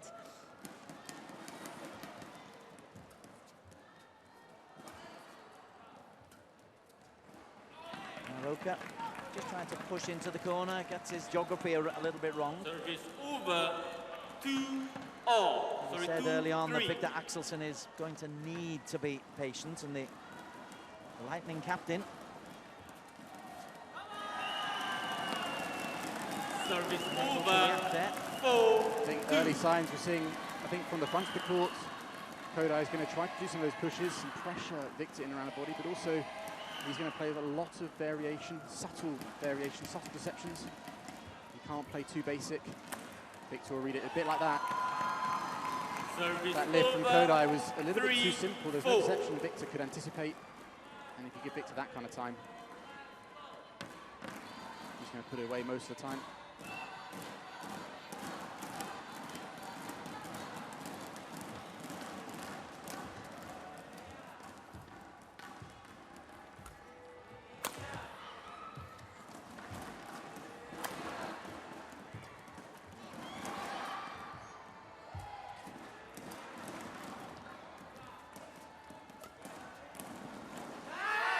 Too much on that from Victor.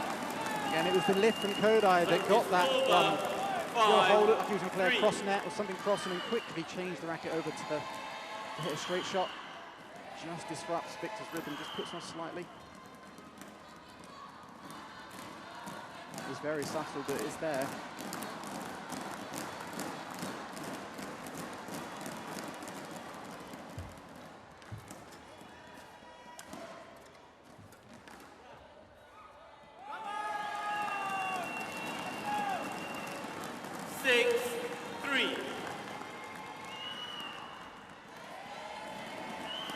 Kodai looks as calm and as zen-like as ever. He's been absolutely brilliant at that.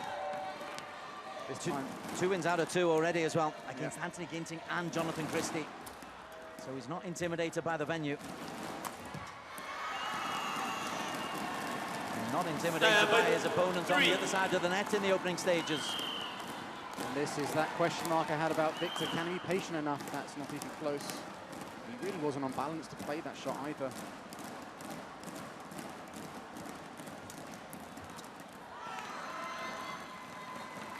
Service over, 4-7.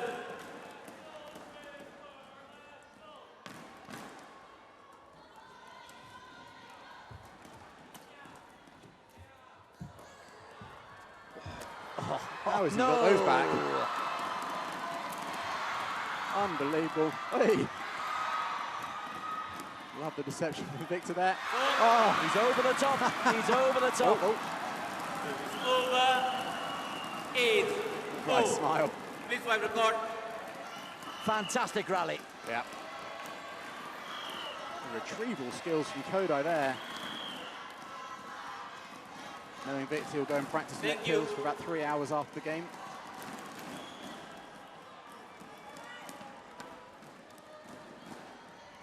Play. Victor telling Kodai to keep it hurried.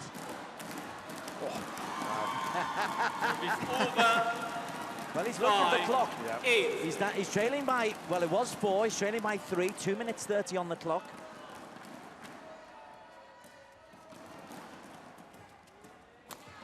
Wow.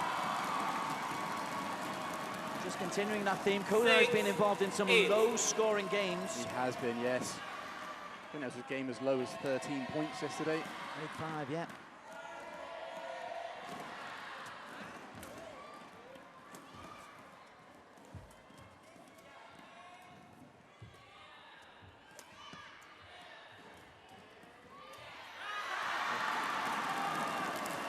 Service over, Is that one in a textbook anywhere, Ben? No. The simple answer. I wouldn't even know where to start on how to correct that one.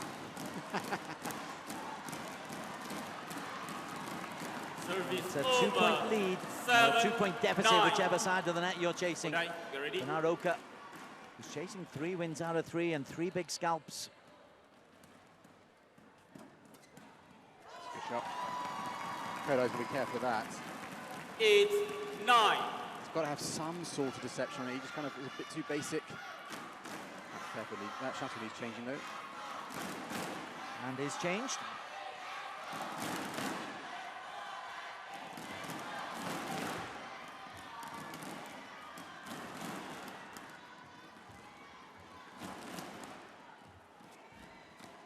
Delicate. Wow. Drift. Service over, 10-8. Into the final minute.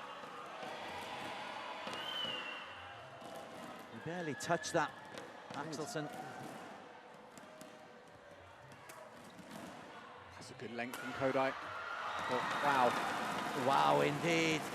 Service How over, you jump smash 9-10. from the back line. Guess if you are 6'4". Okay, this is likely to be the last point in the regulation 8 minutes. We are going to a pressure point.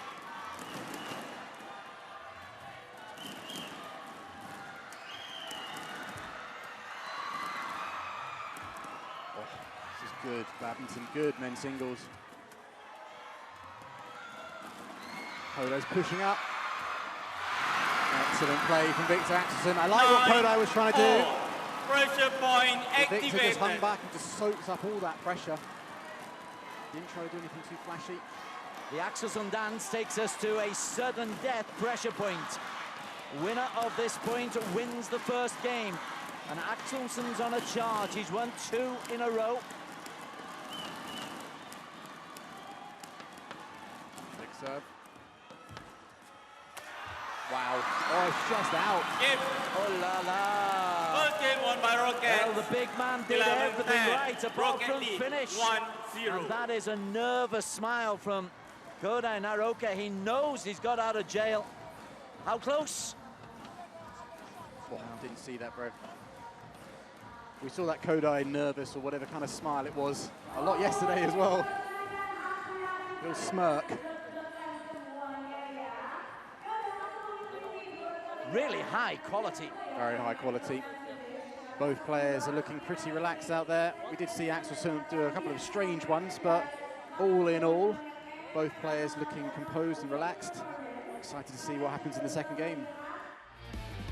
It's another game in the bank, though, for the Rockets and for Naroka. Hopefully these highlights will show just some of the quality.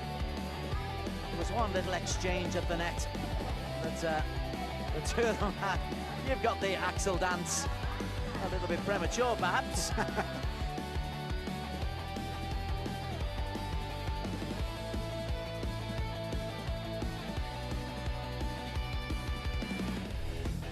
Those highlights not quite illustrating the quality of the badminton that we saw in that first game.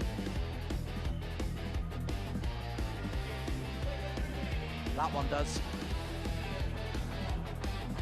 If you look back at it, a couple of cheap points given away by Victor in that game have really cost him. That net kill. That net kill. Yeah, definitely, it's one of them. Be interested to see how Kodai approaches game. the second game. Now he is on the faster end. Play. I have to see a few more little holes to the net tight. Just like that.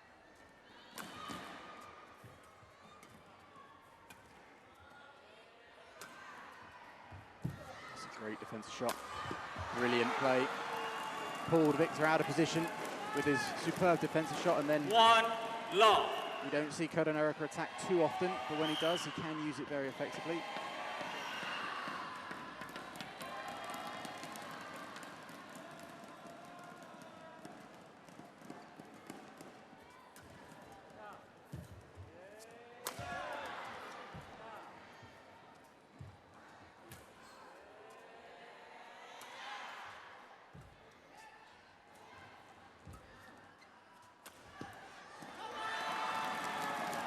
Naroka's got this little whip, this extra bit of power. When he flashes the racket head through. He has the drift behind him, which definitely does give your attack a little bit more sting. I don't think it's anything that Victor can't deal with. That one especially. That's why Victor's a bit disappointed there.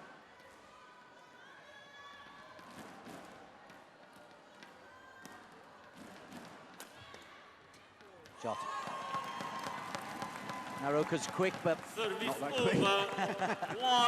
1-2. The momentum's got to be coming forward on that smash to even have a hope of getting there. Oh, yalla. 2 all. He's done that a couple of times now, that looping drop-in net shot. Remember Lee Chong-wei used to do that to absolute perfection back in the day.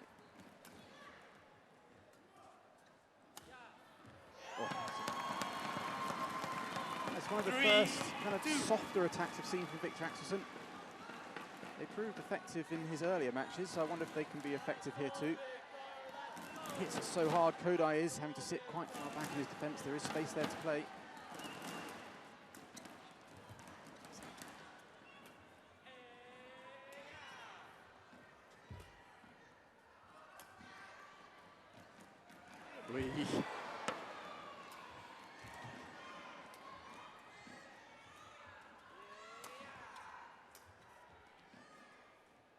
There's that looping net shot again.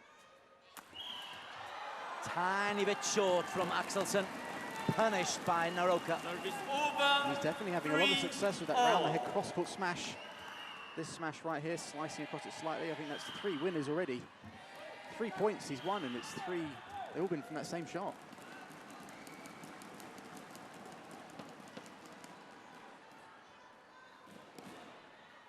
Quality really high.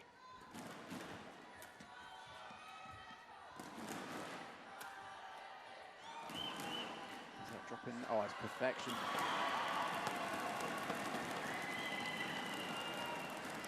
I think I have a reason, no reason as to why Kodai's doing that.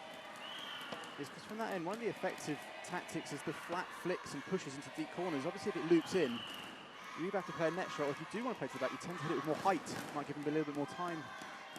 So it stops Victor from being able to push him into the deep corners easier.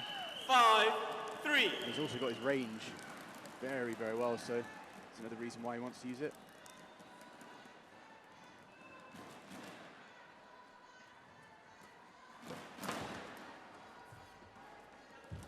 Again, he's using it a lot, isn't he?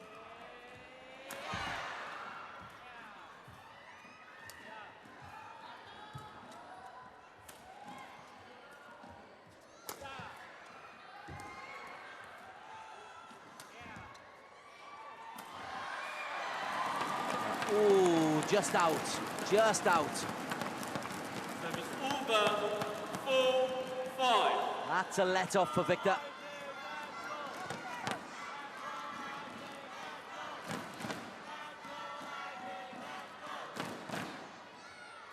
That's good as well. So a couple of very, very close line calls have gone the way of Victor Axelsen. And they've clawed him back into this second game.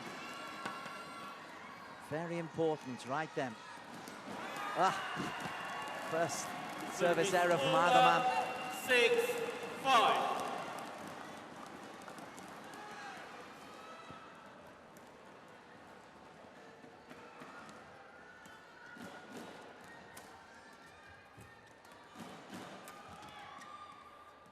There's that net shot again. Look at that.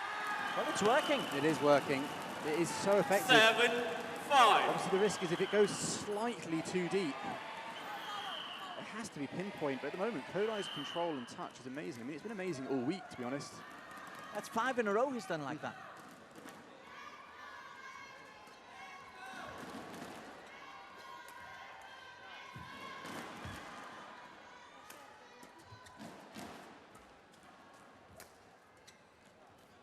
There's again. Victor is not liking it. 8-5. And that's another reason why I think Kodai's doing it, is it does kind of get Victor to kind of think about, does he want to take on the net shot? Because if you watch, Kodai's moving forward to pressure those net shots. 8-5 the lead. So not only does it take away the flat lifts, but it's always putting questions in Victor's mind. There he is again, but oh, that was very close, but Victor was wise to it. Service over. That was excellent 6-8. taken by Victor Anderson. Look at it. He's not going to let Kodai get away with that for too long. Kodai asking the question about the racket over the net.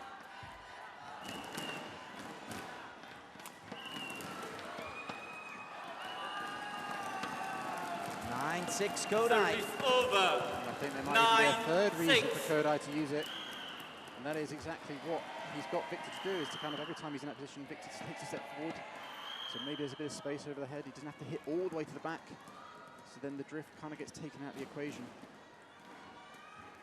It's very clever play.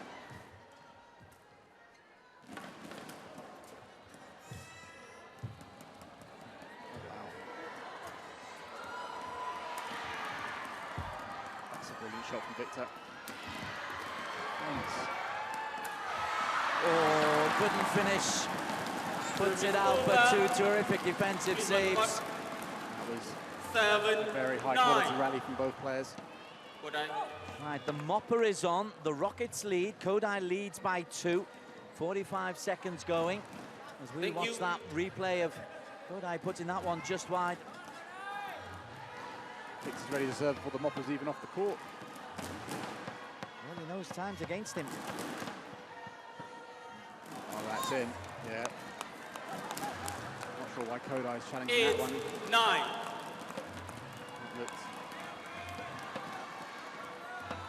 Oh. Right, this will be the last point. I'm sure Kodai will not hurry to take this serve. No. Yeah. Look, how many times have we seen a player change the shuttle when there's like 5 seconds to go? Kodai needs 1 point. Victor Axelsen needs 3. Lightning need him to win.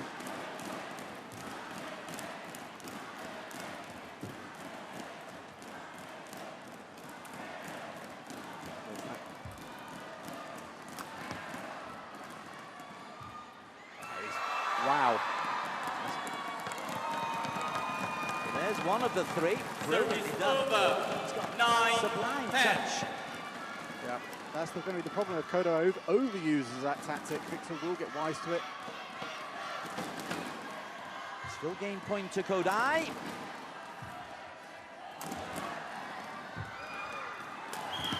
Start. 11-9 Kodai, 11-10 in the first game, 11-9 second. Gosh, he is in the form to really, really get himself back up into world #1 territory, Kodai. Yeah, he has been as high as world #2. I think if he's playing like this. But again, obviously the format for this is so different to what is on the regular tour. We can't look too much into it, but he is certainly playing brilliantly out there. And Lee Chuk-Hyu, the other singles player on the bench, loving it as well. 11-10, 11-9, both have gone to pressure points and both have been won by the brilliant Japanese Kodai Naroka. I'm surprised you actually say that this won't manufacture, because the way he's manufacturing these games, the way that he's thinking his way through these points. That's true, that's true. He is playing brilliantly if he can bring this out more consistently. Obviously, the difference is when you play a regular tournament, you've got to play 5 days in a row. It's quite physically taxing the way that he plays. Is that sustainable?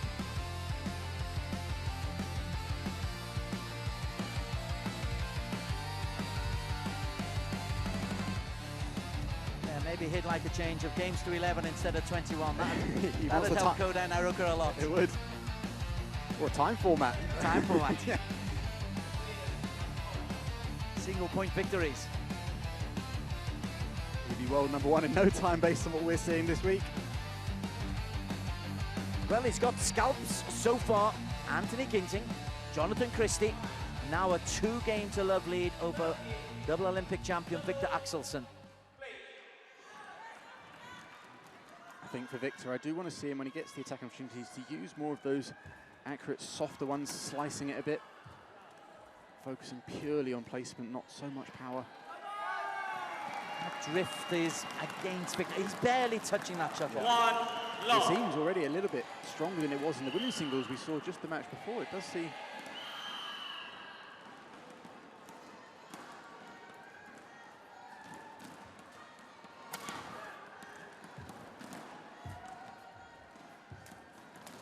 Kodai is ready for that one. I think the fact Victor hit the last rally, the one long, I think the chances of him playing a clear were very slim there, and Kodai knew that.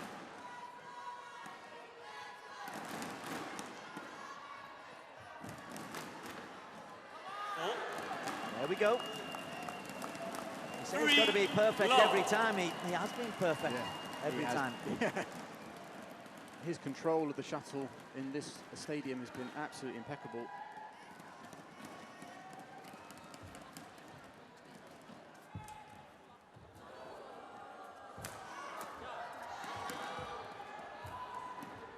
That's going to be him.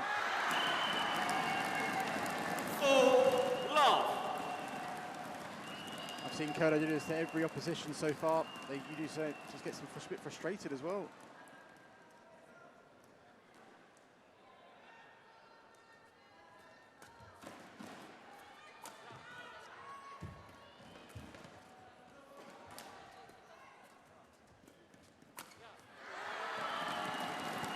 Five in a row. Axelsen throws that shuttle away. Yeah, usually you hand it to the service judge, not that time. Nothing but net for Victor.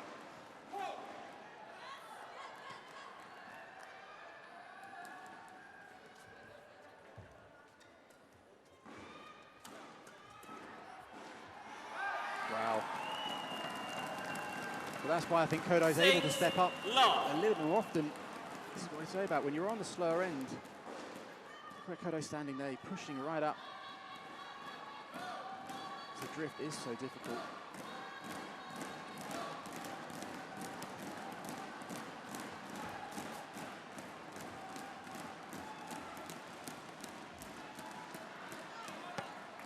Rare error. 6 points in a row for the Rockets. 1-6. Potential MVP of this tournament so far, Kodai Naroka.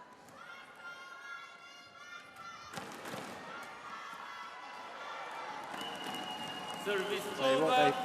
7-1. Got the right singles players. Mir Blickfeld's gone 3 for 3, and it's looking likely that Kodai is going to do the same. Absolutely. The only downside on that is it's only worth 1 point in the overall tie score. The 3-on-3s are worth 3.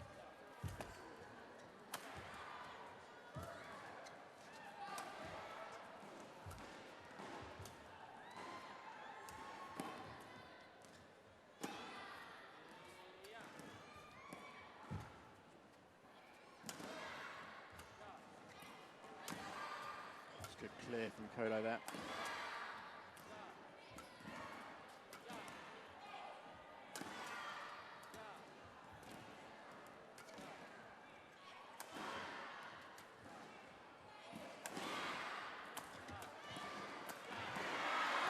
Yep. Frustrating his opponent again. 8-1. The crowd were getting into it. They like the long rallies. You're getting the... Please swipe record.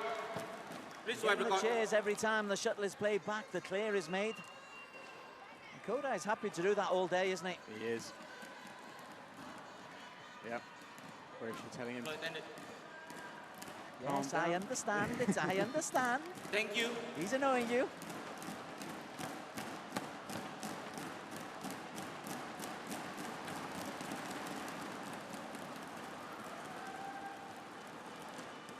Kodai taking his time here. He's in no Play. rush. He also makes so few errors, Kodai Naroka. Yeah.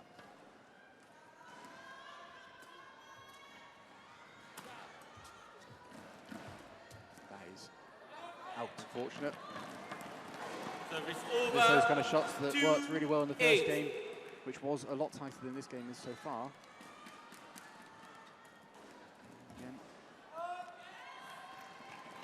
That's gone long, so 3, back-to-back errors. 8.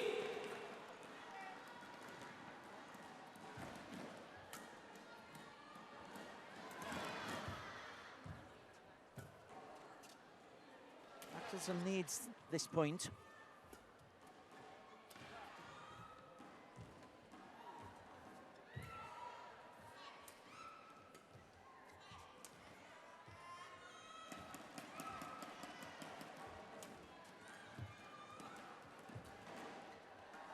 Wow. Victor mentioned in Service one of his over. post-match interviews how difficult it is to 9-3. control the drift in here.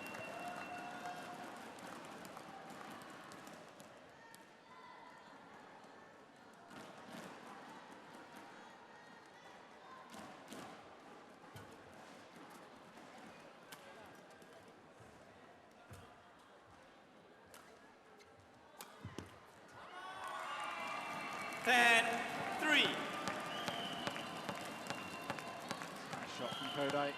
A little bit of slice, bringing it down in front of Victor. 7-point lead with just 1 minute 30 to play in this third game. The tie point available is within Kodai's reach. And even more so now. 11-3. Kodai has done to Victor what he did to Christie yesterday. Christie came out with all the intentions of trying to enforce his game, play attacking badminton, but they got sucked out of him. And he's done the same to Victor here as well. The way Victor's playing, it's not what you'd usually see from him.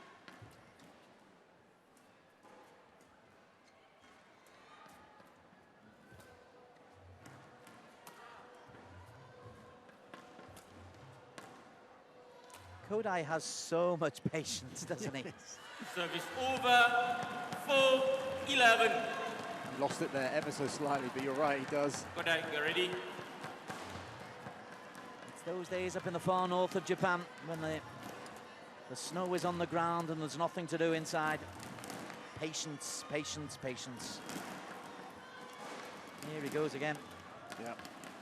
This is running down the clock. There's literally nothing Victor can do unless he goes for something. 12-4. Well, the histrionics are, I think, kind of an admiration to his opponent. Use your foot. Oh, Kodai takes a quick one. Game. 13-4 is the final score. And there's that Kodai smile again. Won by Rockets. 13-4. Rocket leads. So the point has been secured for the Rockets. They will take the tie point here. Axelsen still got to believe a miracle is possible. If he gets a point, if they win their next 5 games, they'll still be negative. Actually, yeah, I think mathematically that is it. BXL coming up next. Chevon Jamie Lai, Yuta Watanabe and Tsei up against Boya, Tio and Octavianti.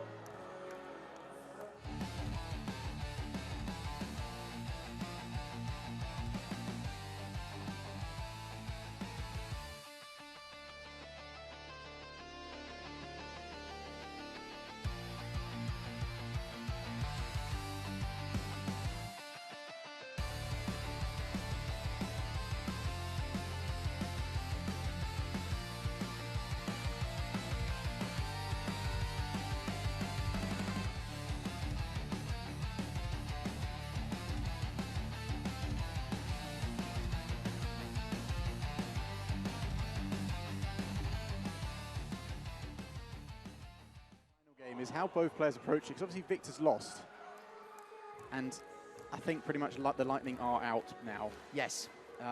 So how much effort is he going to put in? And then Kodai, the Rockets have got a chance to play tomorrow, so does he put as much effort into this and save himself potentially tomorrow? Does he win the game to really kind of help them? Because it could come down to game difference. I'm not quite sure how he's going to tackle this final game. Well, you're the expert, you tell me. Well, what Kodai's just shown is that he's going to give it, go give it some. Yes, yeah. correct. 1 low. And I think Victor will want to salvage some pride here. He won't want to go down 4-0. Service over. 1-0.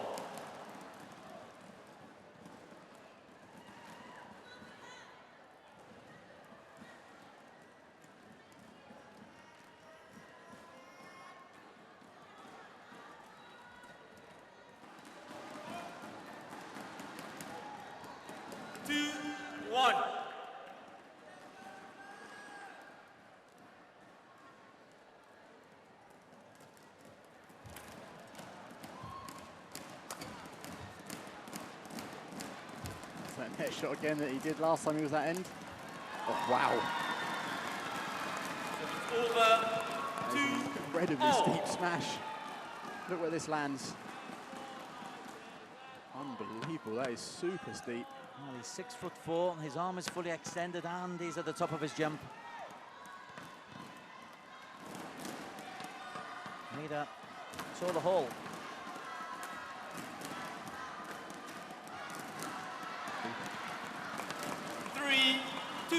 The format of BXL tries to make it so that every game, indeed every point, has a significance. It did look like it was going to be the case after the first game of today's tie. But to their credit, Rockets have kind of taken Lightning out of the equation, but Victor's trying to do his best to get them back involved. It's a lovely attack. Another one. This is the placement. He jumps up and just clips his racket over the top. That's nowhere near full power, but look at the accuracy. That's the kind of attack I was kind of angling at earlier that I'd like to see Victor do. Thank you.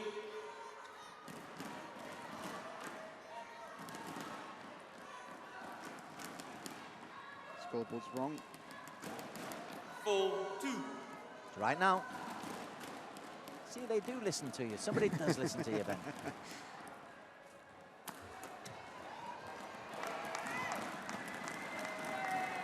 That was a Fajar Alfian kind of swan dive there from...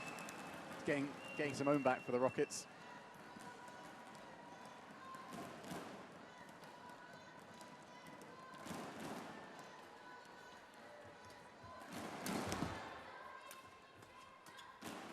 Wow, that backhand last shot. I hope we get a replay of that.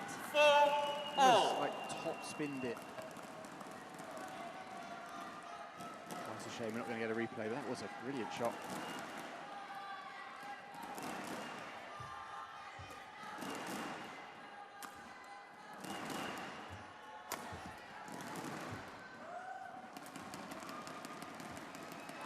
Good defense shot from Victor Axelsen there. Service over. 5-4. You can see Victor's pride has been stung by what happened in the third game, can't you? Yeah.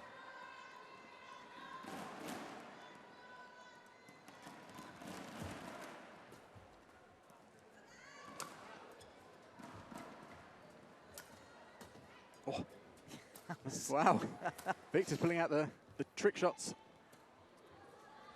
Don't often see that from him when he's playing in the... Oh, they're both giving it. Trying to put on a show. Oh, wow. 6-4. He's happy with that. That's the finish to it, but early on, I tell you, you dislocate your shoulder doing that kind of trick shot he did.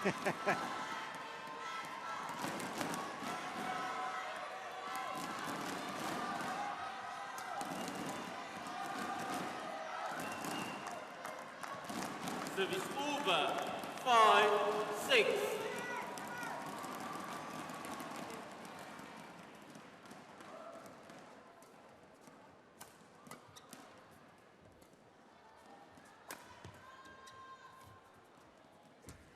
Oh, backhand reverse slice. Oh.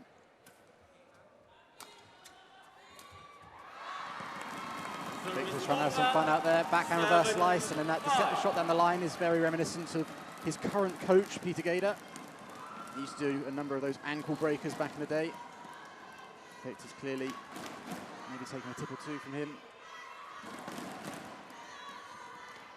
A little bit of the intensity gone out to Kodai. He's won both of his games so far by 3 games to 1.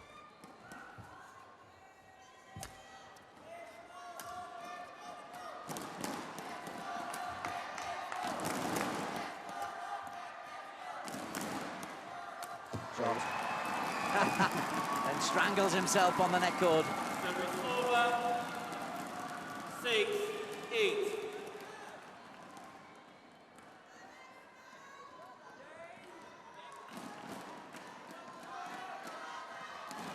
His chin barely reaches the net cord.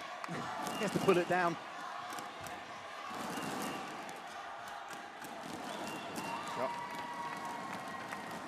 Service over. 9-6. Coming into the final 2 minutes, a consolation on the cards here for Lightning and for Victor Axelsen. But he has suffered a first defeat at BXL 2025.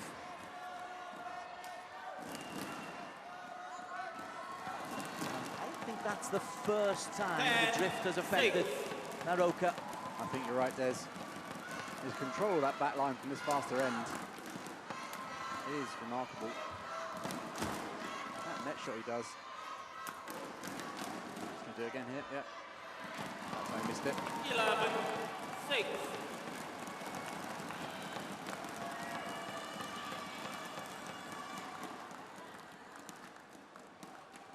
We'll see how important this consolation is for Lightning. We don't think it'll help. They can still win the overall tie, though. That's a good thing. It'll be their game difference and their points difference which will count against them. And I do think they are the favourites in that final 3v3, if I'm all honest with you.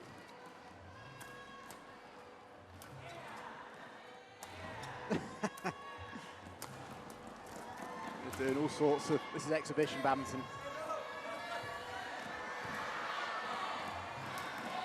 On the walking badminton. I wonder if someone's going to pull off something absolutely ridiculous here at the end. Are they going to take us down to 1 minute? Are they going to take us for an extra 8 minutes? No, they're not. 12-6.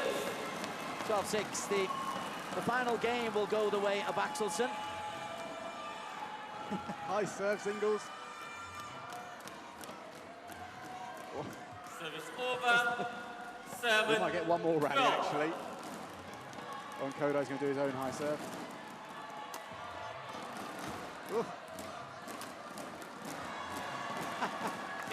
Victor's like, you're not supposed to do that, which is have a bit of fun. So the victory, an excellent victory to Kodai Naroka. The hard work was done in the first 2 games. Yeah, 3 wins out of 3. Big congratulations for him. 3 big scalps as well. Yeah, It's all fun and games now, but that was some seriously good badminton. Lightning beaten. They needed Victor Axelsen to take this, and instead they found Naroka in fine form.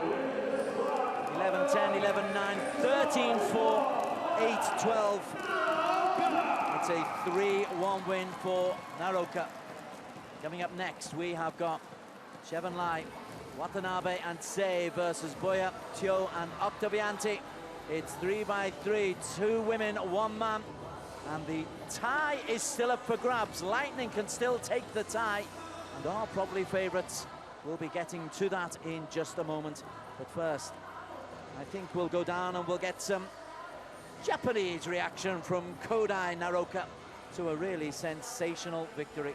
Top quality men's singles badminton. Let's go down and get some reaction. All right, I'm here with Kodai from the Rockets. Wow, what a week for you. 3 matches, 3 wins. Have you enjoyed your time here at BXL? そうですね、この大会はすごく緊張したんですけど、自分らしく楽しむことができました。 Okay, and you seem enjoying the crowd, all the fans. So what do you think about the crowd in Indonesia here? この会場でたくさんの応援してくれてすごく自分の力になりました。ありがとうございました。 Arigato gozaimasu. Okay, kalau gitu siapa yang mau sign cock from Kodai? All right. Really well Kira-kira done by sisi yang Kodai di sini. Naroka. Yes, 6 BXL. Yes, it's not BWF points. But my word, it was impressive. Yeah, really, really impressive. His control of the court here. I'm lost for words. So good. Really, really amazing. Well, that's no good as a colour commentator. Kodai enjoying the moment. He's contributed 3 points to his team. Here is the tie result as it stands at the moment. Just reminded that though that the singles only count to 1 point in the tie. The 3-on-3, they count for 3 points. So for the Lightning, they can still get the win.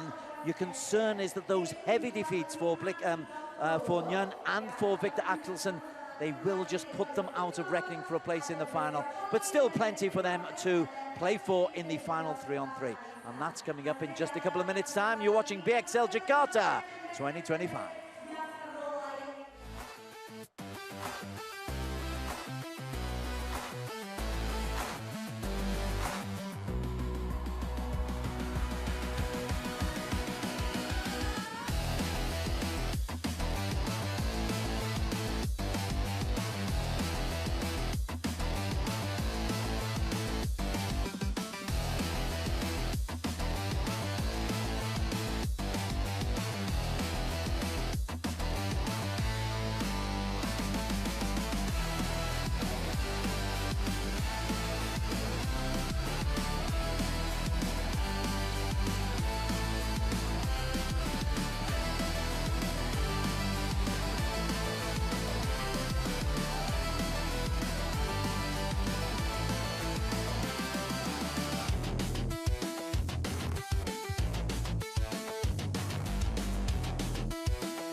Selamat datang di Jakarta. It is Jakarta. I'm loving it. It is absolutely scalding hot outside. Inside, thankfully a little bit cooler, but the badminton's been red hot already.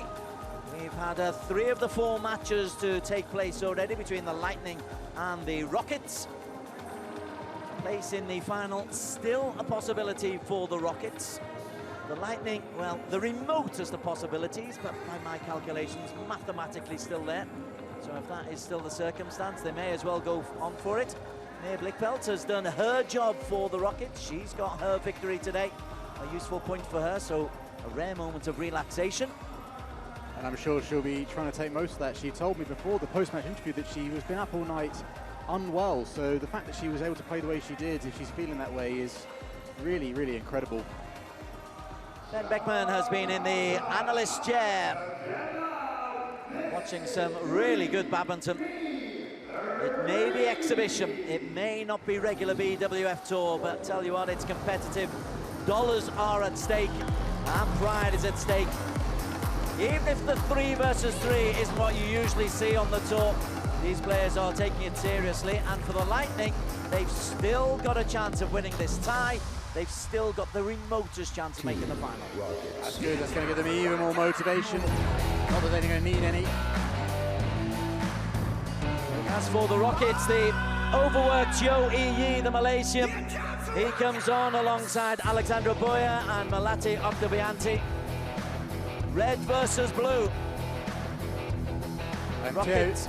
Toby Yi there coming out with a little bit more energy than they did in the first 3v3. Maybe he's had a coffee back in the backstage in the training area, or an energy drink, something. He's going to need to perp himself up because he was looking exhausted in the first 3v3 earlier.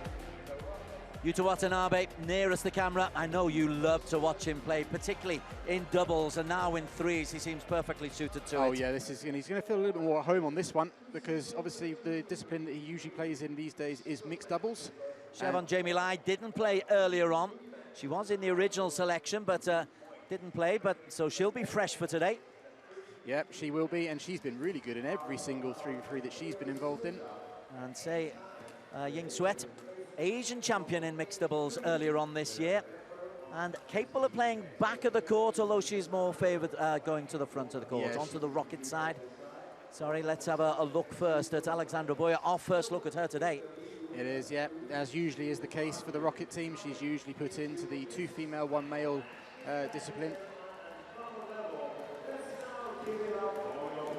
Joe Iyi, well, we've seen his graphic up so many times. It's burned onto our imprint, but let's hope he's got the energy, because as you say, he's been the most overworked player in the 3-on-3, and he's got to take responsibility here. And Oktavianti wasn't quite her usual self this morning, or in the first game. She needs to maybe up her game as well. Yeah, and that was a big factor to that was her person that she's knocking up with, Saying Sweat.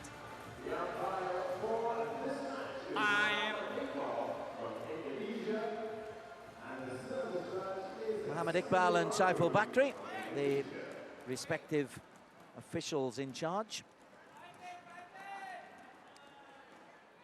Again, both teams have a chance mathematically for Lightning. If they win the tie, okay, they move on to 1 point. Right, Rockets.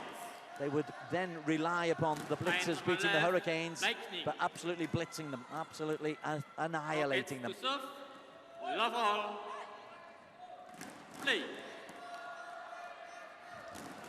Rockets on serve with Boyer first. And again, tries the double hit that doesn't come off, and a fast start for the Lightning, who I know you're putting down as real favourites for this tie. Yeah, I do. The way that Saying Sweat played earlier, and Yuta Watanabe, but also just the factor of Tae Yi. How much energy does he have left? He's going to have to do even more work in this one than he did earlier in the 2 male, 1 female 3v3. And he's involved immediately, but it's 2 points in a row as Siobhan Jamie Lai. 2-love. Uses a nice finish.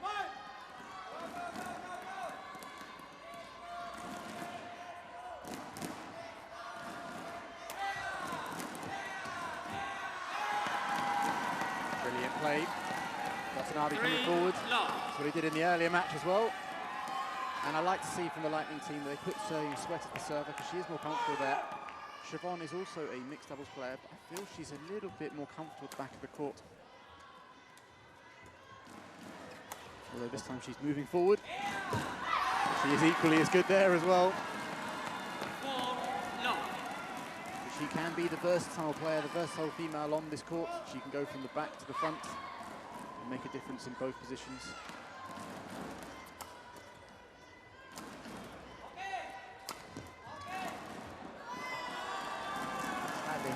Communication in doubles can be telepathic. Communication in threes That's a little trickier, especially if they don't play or practice with each other that often. Precisely. And you speak 3 different languages. Interesting, the Rockets have opted for Terry at the front. On serve. Oh, lovely. Watanabe. Service over. 5-2. The contrast between the 3s on 3s and the singles.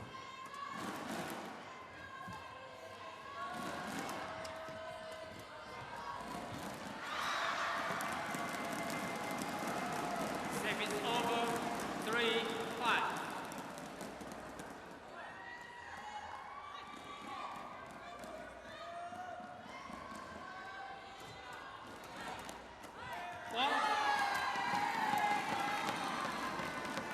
Interesting, the service situations here.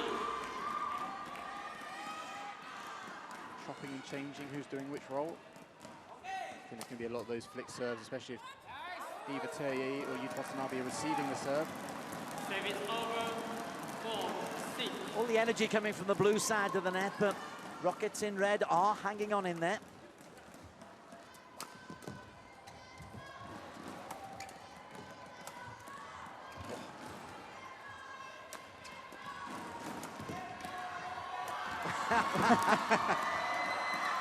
This is lightning quick. Brilliant play.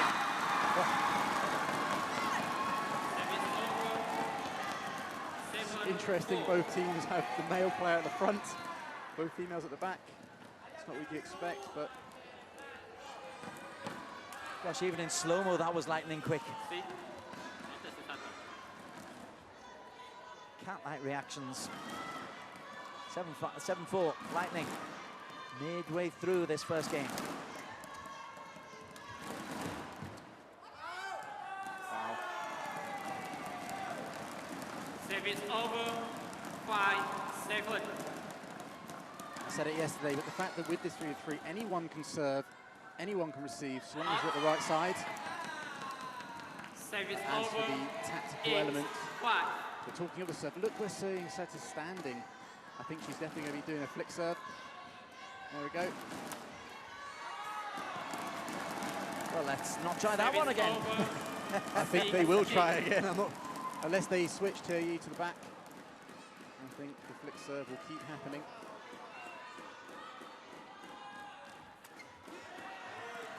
Reactions from Terry there. He's leaning backwards. 7-8. Still gets the racket head up.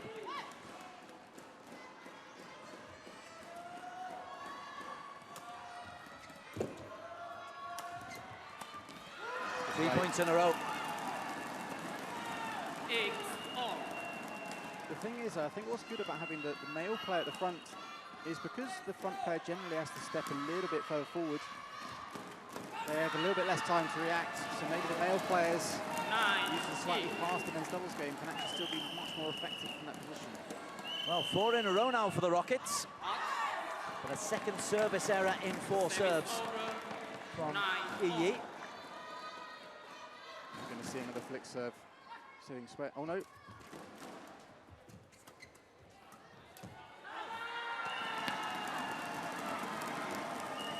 Service over.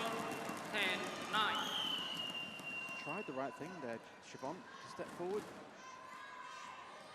19 points played in 5.5 minutes. We've had as many as 37 in a single game. That is excellent power. Service over. 10-all.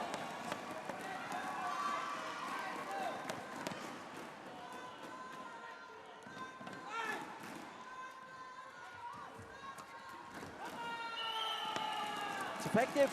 It is. Iyi at the front. Yeah. Service over. That is his 11, usual position in 10. men's doubles. Does have very good lightning fast reactions and the skills to back it up.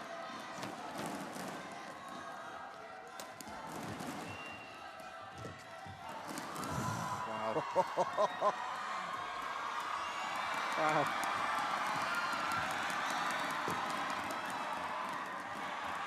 squeals from the crowd. Yes.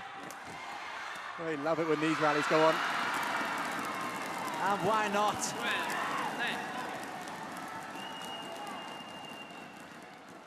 Flexibility, the key. Can't like reactions and keeping the shuttle alive. 12-10 Rockets into the final minute.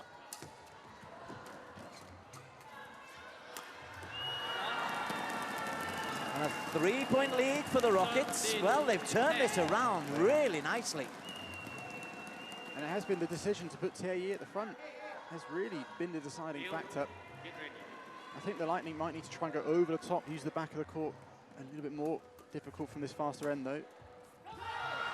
Ooh. Well, credit to Joey Yi. Yeah. He's come out with a little more energy in this final match. I think putting him at the front is a little less physically taxing. Lightning really need this point.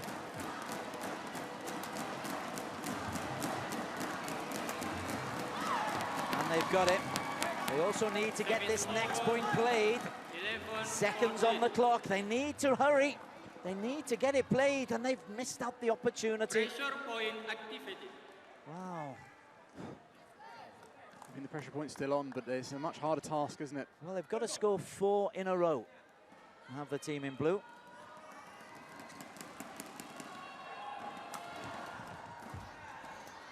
Malati at the back. It's the tactic, it's the lifting. Off the floor. Oh.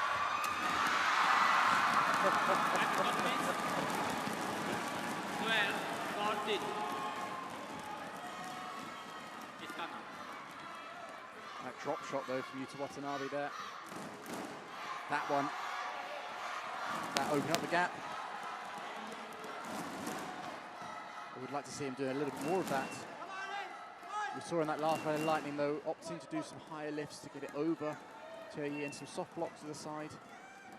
So the fast flat stuff, because at the moment he has got the upper hand in those flat exchanges. Right here. Although he's on the floor again. He's still trying to, even from there, he's trying to take it off Alexandra. It's 2 in a row for the Lightning. They're clinging on. They need 4 in a row. We have seen it on the pressure point. The team trailing has won 4 points in a row. He probably should have left that.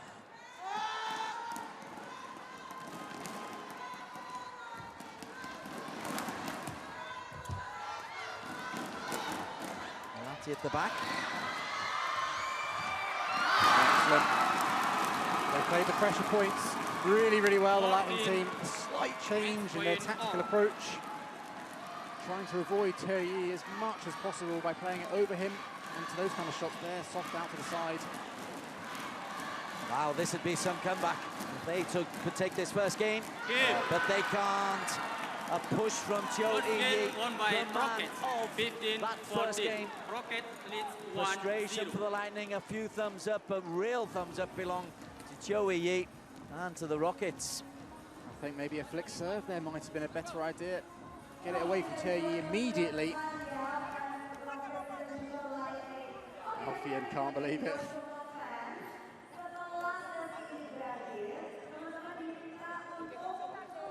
So near yet so far for the Lightning. They trailed 11-14. They got back to 14 all on the pressure point, but in the end losing it 14-15. What are we up on game? Pressure point games now, I think that's about 41 so far. That's a lot. Lightning in blue really need the win. Rockets can give themselves a real boost. Give themselves a real chance of a place in the final. In fact, a favourite chance of a place in the final if they win here. Lightning got off to the fast start, but then Joey Yi got involved at the front. And you were worried about how much badminton he's played. Well, he's really playing a lot. He is playing a lot. Yeah, I was concerned, but more so from the way that he was playing and carrying himself in the earlier 3v3. But I think changing his role to the front court player. Remaining players on court. Oh.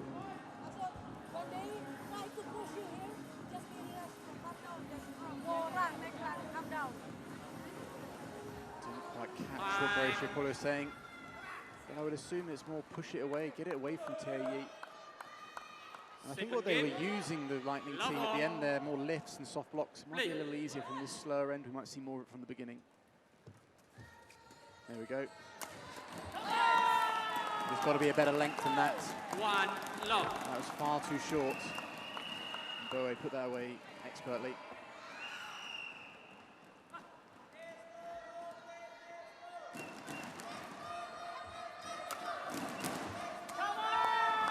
Easy put away for Cho. Too low.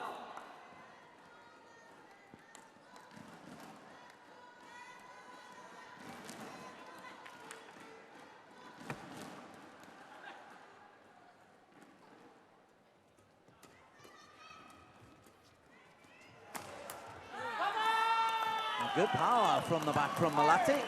Good placement too. 3 low. Saying Sweat on defence sometimes can be very favourable to one side. So if you can get it across her.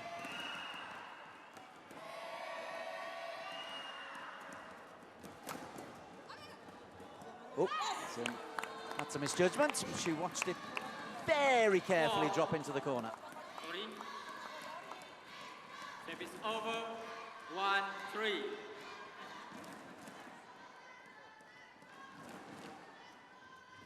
Nice serve from Chabon.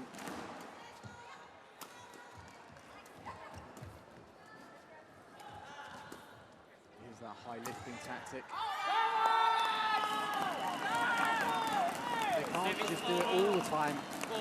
It's okay to use it if the situation gets in it where you're going to get wrapped up into Tie Yi's territory. You can just play it away, but if there's other chances, they can't just sit back and lift, lift, lift.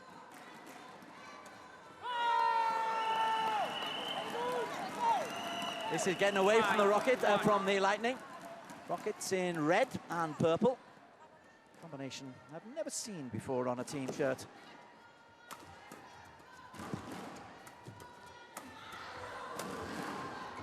Good defense from Boya. Brilliant, come forward as well. Not going to let Tie Yi have all the fun at the net.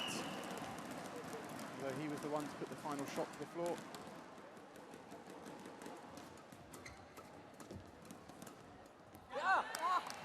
Time Malati into the net.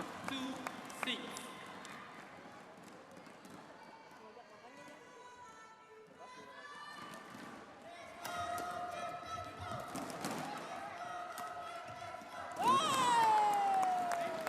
Just crept over. An apology of sorts from Chevon.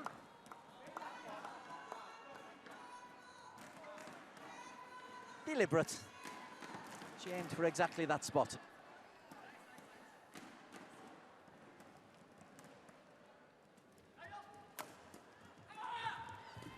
Well reached.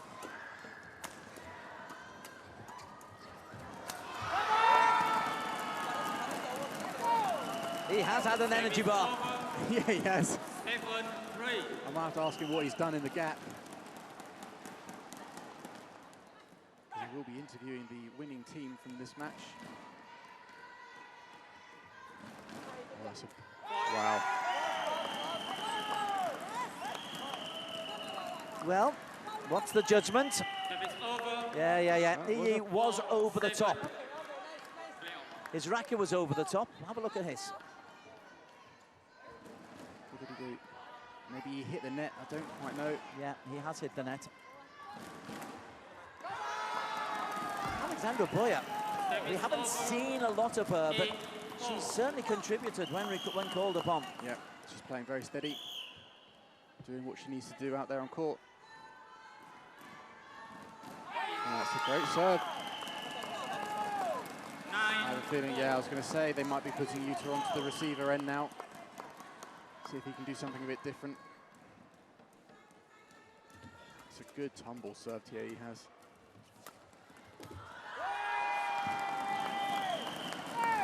Chevon stretched as far as her 5'3" frame could take her.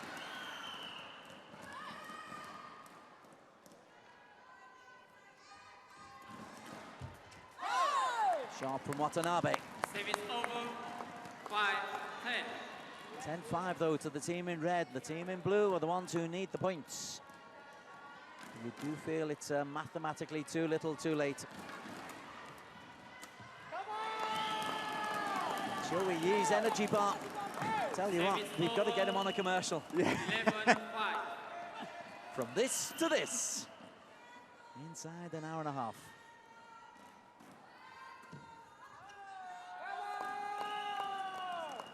Not often that one is pushed out from that end of the court to the other. 12-5. Maybe in the early match he was faking us all out, not putting as much energy in, saving it for this, I'm not sure. Whatever he's done. 6-12.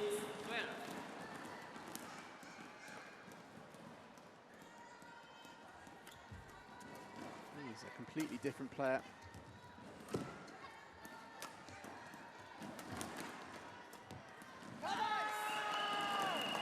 And the result is a 13-6 lead with 2 minutes to go.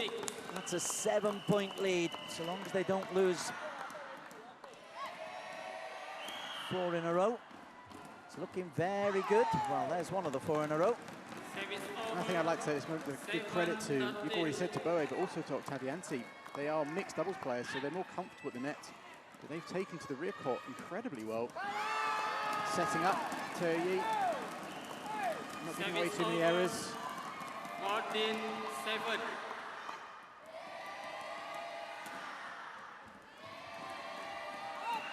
No time for replays. Boy, I thought she'd just found the line there. 8-14. It's a nice idea. It's actually a long way wide, but it's a nice idea. Big smash, aims at Chevon. Service over, 15-8.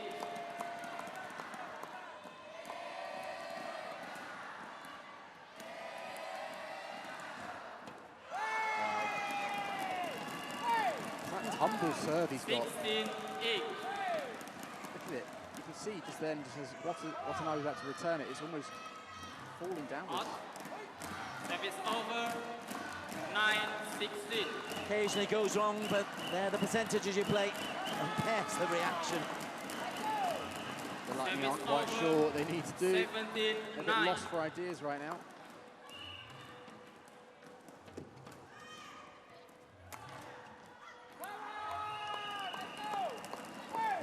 Nine.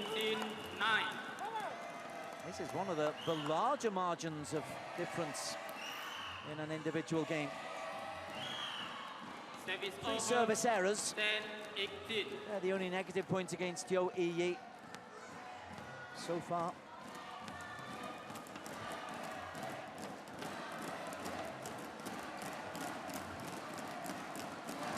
This will be the last rally.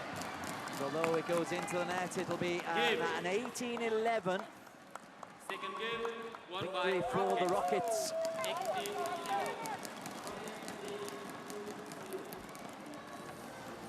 Impressive second game by the Rockets. I honestly thought the Lightning might have a slightly better time because it was a slightly slower end. That if they wanted to get it for Terje, that they could lift it to the back. But I think they just ended up kind of just sitting back, and it almost kind of took the energy out of them because they weren't playing as fast so often. They started to lift in, it sucked the energy out, and it kind of went a little bit wrong for them. Rockets looking good for the tie win as well.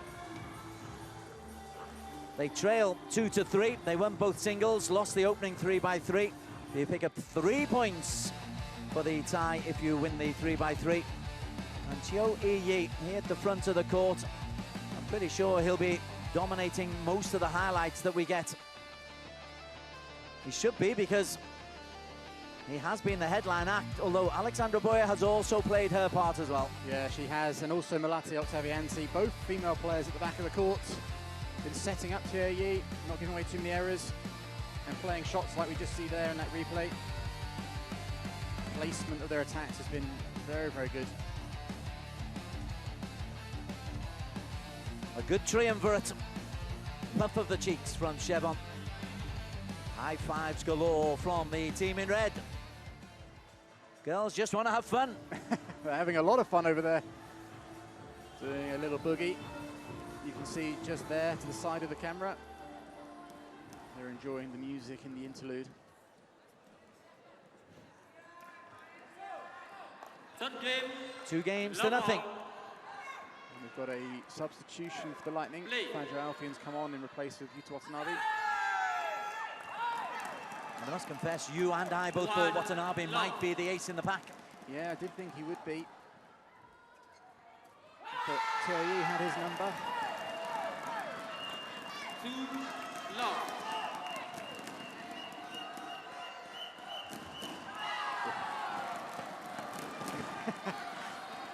Alfian trying to bring his own energy.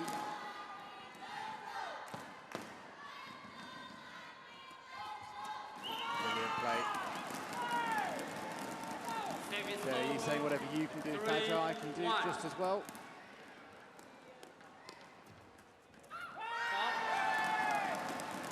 Boyer comes in as well. 4-1. Have we had 3 shots in a rally yet? They say doubles as quick, 3s as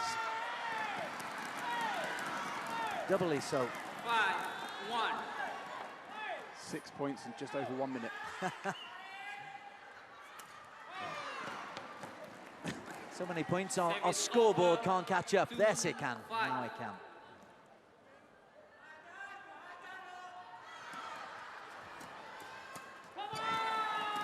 Strike. Again. Yep. I think saying Sweat pointing a finger to the sky, going, we need to get it over him. We can't keep playing it towards Tie.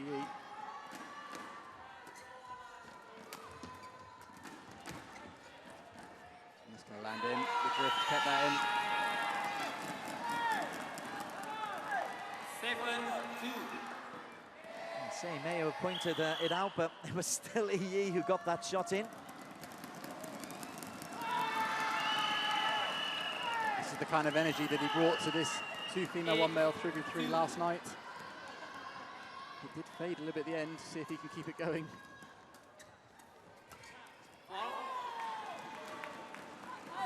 Service over.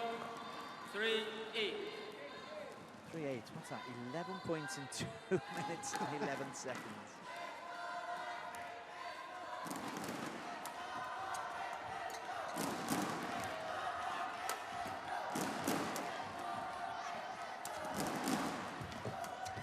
Oh, well done. Well countered by Fajr Alfian there. 4-8. That's a fantastic shot. Right through the centre, all 3 of them.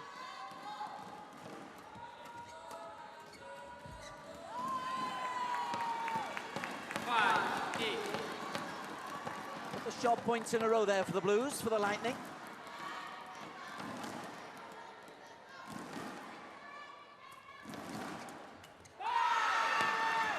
Still earn the point. Maybe in the next 2 games, you go on to an ultimate super showdown. Shuffle showdown, I should call it. But first, they must win both games, starting with this one.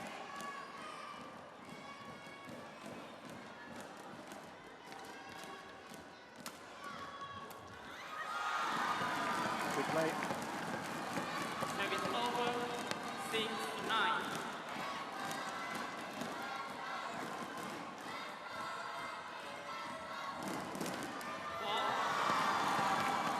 Alfian is bringing something a little bit different to the table. He's got EE-like energy. Yep, he has. He is trying to match him.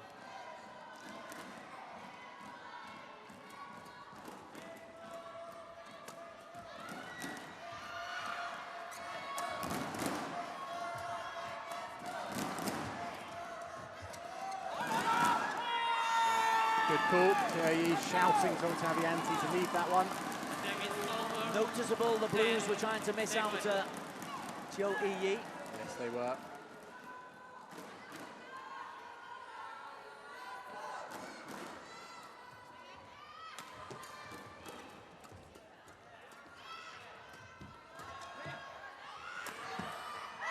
Good placement. Smash returning Sweat.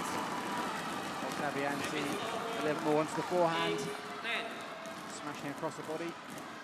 Oh, that's not what we want to see on the replay.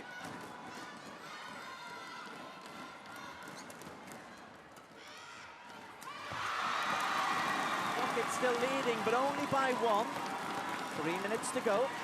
Lightning still not out of that, and you sense a shift in the momentum.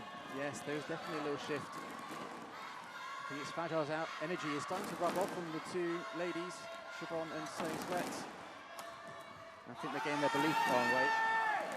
But they are getting their belief back a bit as well.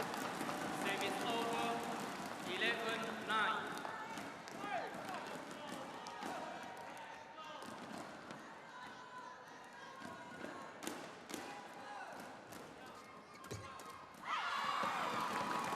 (10-11), 2:30 to go. And notable Fajar wants to get on with things really quickly. Yeah. As well, looking at that replay, he's already in the service action.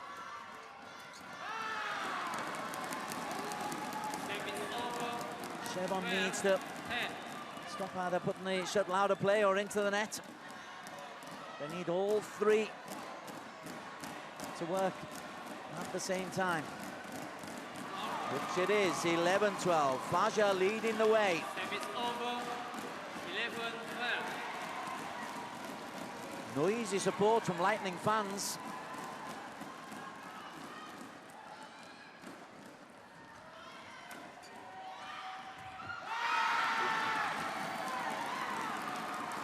Service over, 13-11.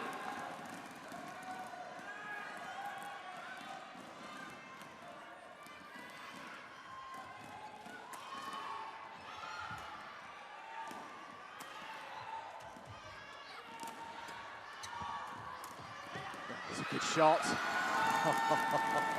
Siobhan can't believe it. She can't. She's looking in admiration at him. She was like, I swear coming in was the right time. How did he actually lift that?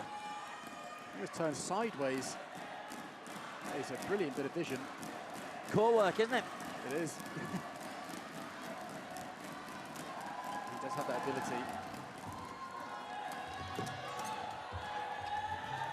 That's good from Boe stepping into the space. She's going to be able to rotate out.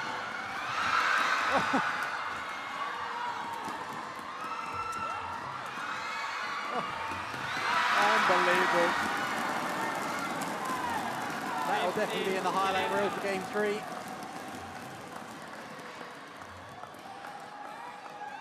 It's come at the right time for them, isn't it? Absolutely, a 4-point lead with 20 seconds to go. Another point for the Rockets, and they're home and dry.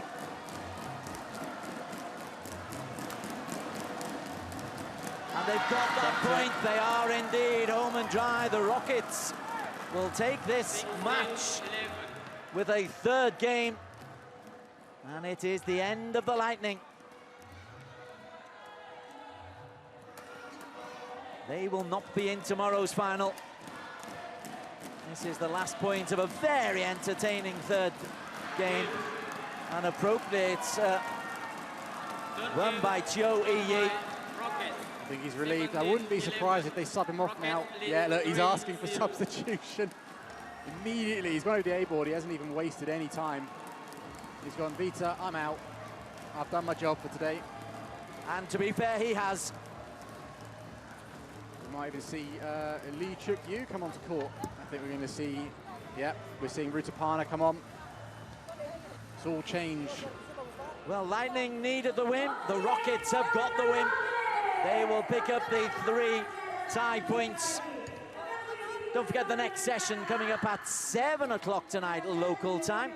The Blitzers versus the Hurricanes. The Hurricanes will be looking on a little bit concerned with how many points the Rockets are racking up, because the Hurricanes will need a massive victory against the Blitzers if they are to make it into the final. The Blitzers already with 2 wins out of 2. That is still to come at 7 o'clock, but for now, this is the excellent work that we've seen from the team in red, and particularly the man who's just pumped that into the net, Cho Yi. He's been helped by the support all around him, but Cho is definitely the main man in this 3 versus 3. He was. Absolutely brilliant play from him. After what I saw in the earlier match, I still can't quite believe. I still really want to know what he's done between then and now to get this kind of energy.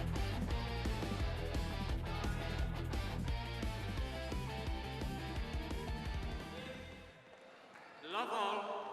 And yep, Play. we are seeing not Teo, sorry, Lee Chuk-yu. Lee Chuk-yu. Haven't seen a lot of him. I'm wondering if he's carrying an injury. Yeah, he had a nasty roll of his ankle Love. in his match last week in Korea. I'm actually quite surprised and happy to see that he's able to participate. Well, he's been testing it with the dancing routines on the sidelines. He's been a main cheerleader. He has been, and coach. I've seen him. He was the main coach for Kodai. On the other side of the net, no changes for the Lightning. Yep. And it must be said also for the Rockets, Svetlana Panda, the 20-year-old, has come on. She loved her time last night. I'm sure she's going to enjoy this. No pressure. They've won the match. They've won the tie. Service over. 2. And if they make the final, they may well need her. They may do. You never know.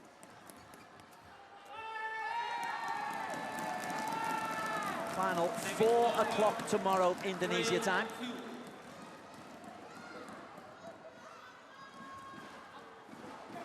It's 5 o'clock Hong Kong time. 4-2. Middle of prime time. Before any of the football can disturb you all. This is really the first dead rubber that we've had. The match is done, the game is done. We're really just counting time on this one.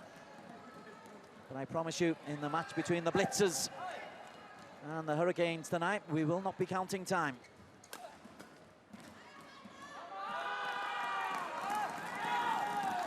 Utapana picks up her first point. 5-3.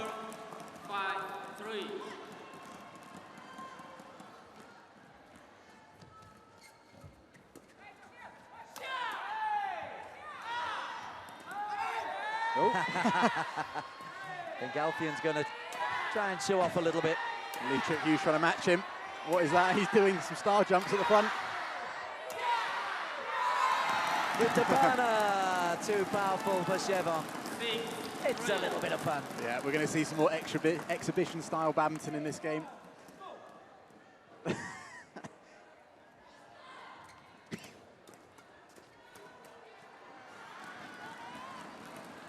Service over. 4-6.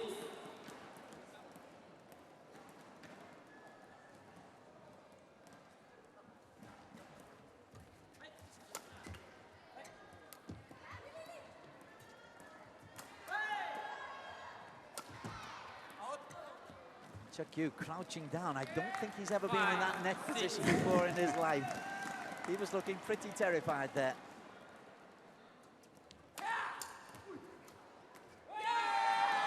Nice little singles push into the corner from Chuk-yu. 7-5.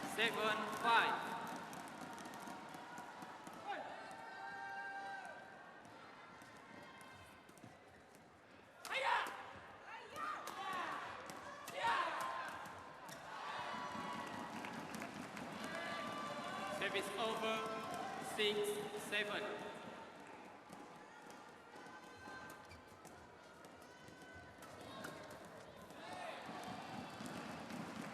Seven all.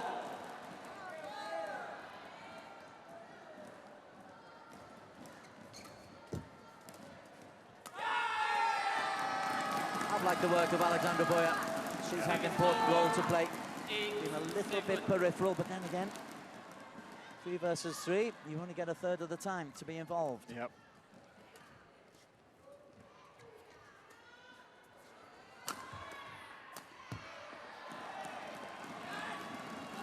Beyond Utapana and Albion trying to get the crowd going. More difficult when it's exhibition stuff. Yes.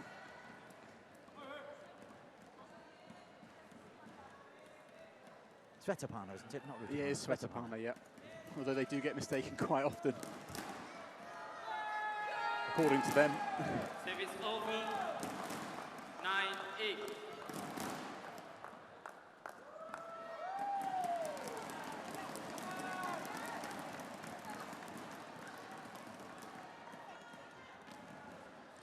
Oh, sister versus sister. There we go. This is Utapana. I want to play against Sis. Same side of the court, the 2 sisters.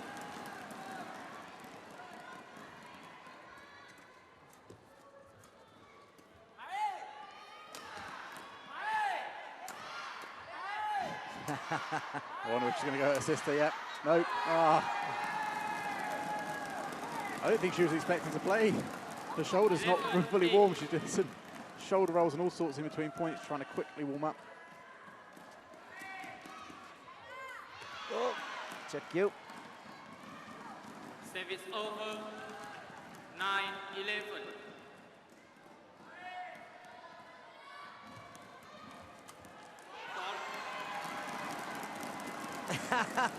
An apology followed by a triumphant. I hit him right in the meatball. 12-9.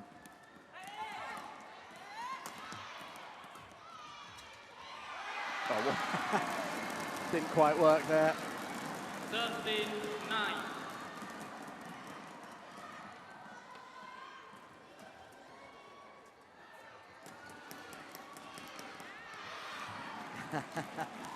Sveta hits her own player there inside the final 2 minutes.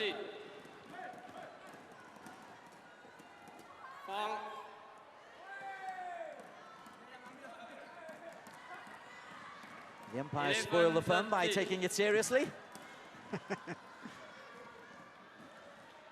Rockets looking to make it 4-0, and they lead 13-12.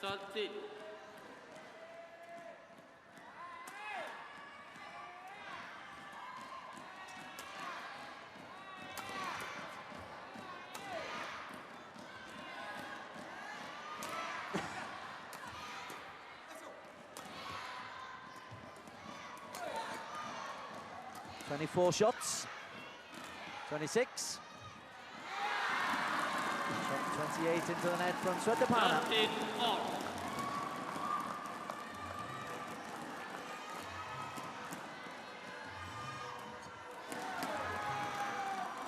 Service over. 14-13.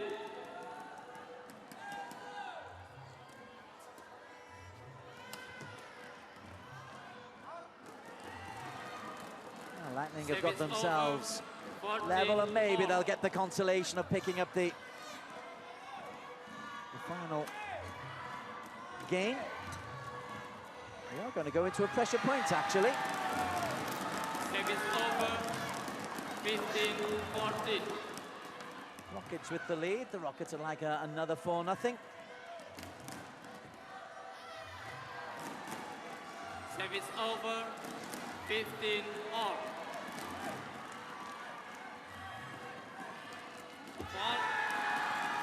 So as we go into the pressure point, the Rockets have the lead. 16-15. Pressure point activated. Lightning need 2 points.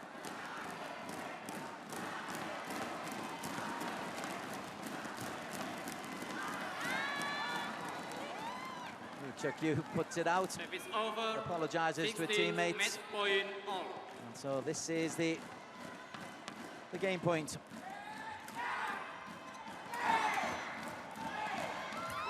Good shot from Svetapana. And the whole team come on, because they believe they've done enough to get into tomorrow's final. Marissa and co. It's not secured, it's not absolutely secure yet. The Hurricanes can still spoil this party.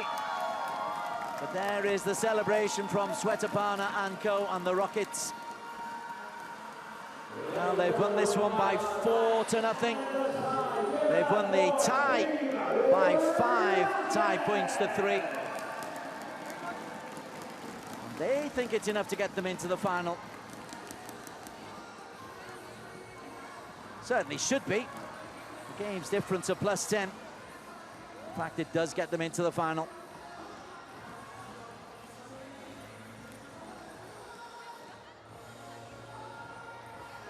What we've got to do is get Ben down onto the court and get a couple of representatives to talk us through how they've done it and how they're going to celebrate, or how they're going to prepare for tomorrow's final against either the Blitzers or the Hurricanes. And I think we can go down, and Ben is talking to Svetapana and also... Congratulations, Alexander girls. Boyce. I'll start with you, Svetapana. You told me on the media day that you were super excited to play. How did it actually compare to what it went on in your mind? Yeah, for me, it's like for the first time I'm playing VXL, and each match when I'm playing, it's like like for me, it's like a great experience and learning. And today I get chance to play with my sister against my sister. It was really like my dream come true. So I'm really excited for the next round. And yeah, today I enjoyed a lot. The whole team enjoyed. Yeah, it was fantastic. For you, Alexandra, I've got a question about one of your teammates, Teo Yi. In the earlier 3v3, he looked absolutely dead on his feet. Yet he's come out here with boundless energy. What did he do between that game and this game? I don't know. Like, I think he ate something and then he just relaxed and didn't warm up, but he was definitely ready. And he was like, I said to him, "You're like a ninja up there at the net." He played so crazy. Yeah, he did all of that without a warm-up. That is even more incredible. But congratulations. I think that means you're through to the final. Is that correct? It is. No wonder there was a huge celebration. So congratulations to the team. They've already left. But do you want to say one final thing to the crowd? Thank you, everyone. It's so nice to hear all the support, and we really enjoy playing here with the crowd. And yeah, it's just amazing. Thank you so much for all the support, and we're really hoping to see you all next in our match day, and we want the same support again. Perfect. Congratulations. Well done. Thank you very much, Ben. Yeah, the Rockets are just about there. Will it be the Blitzers or the Hurricanes who take them? Let's have a look at how it went. 2 4-0 scorelines for the Rockets. In the end, Boya, Lee and Panda were not the starting 3 when that 3 versus 3 started at the end. The big win, though, was Blickfeld was fabulous against Yun Tun-Lin. And Axelsen beaten. Coming up at 7 o'clock tonight, we've got the match between the Hurricanes and the Blitzers to decide who will join the Rockets in tomorrow's final. It's going to be only one of them, because the Rockets, with a game difference of +10, cannot be knocked out of the top 2. So congratulations to them. Blitzers, the defending champions, favourites against the Hurricanes for the game that starts at 7 o'clock. Hope you've enjoyed our afternoon's entertainment. We'll be with you for the second match and the final game of today at 7 o'clock. Bye for now from VXL Jakarta.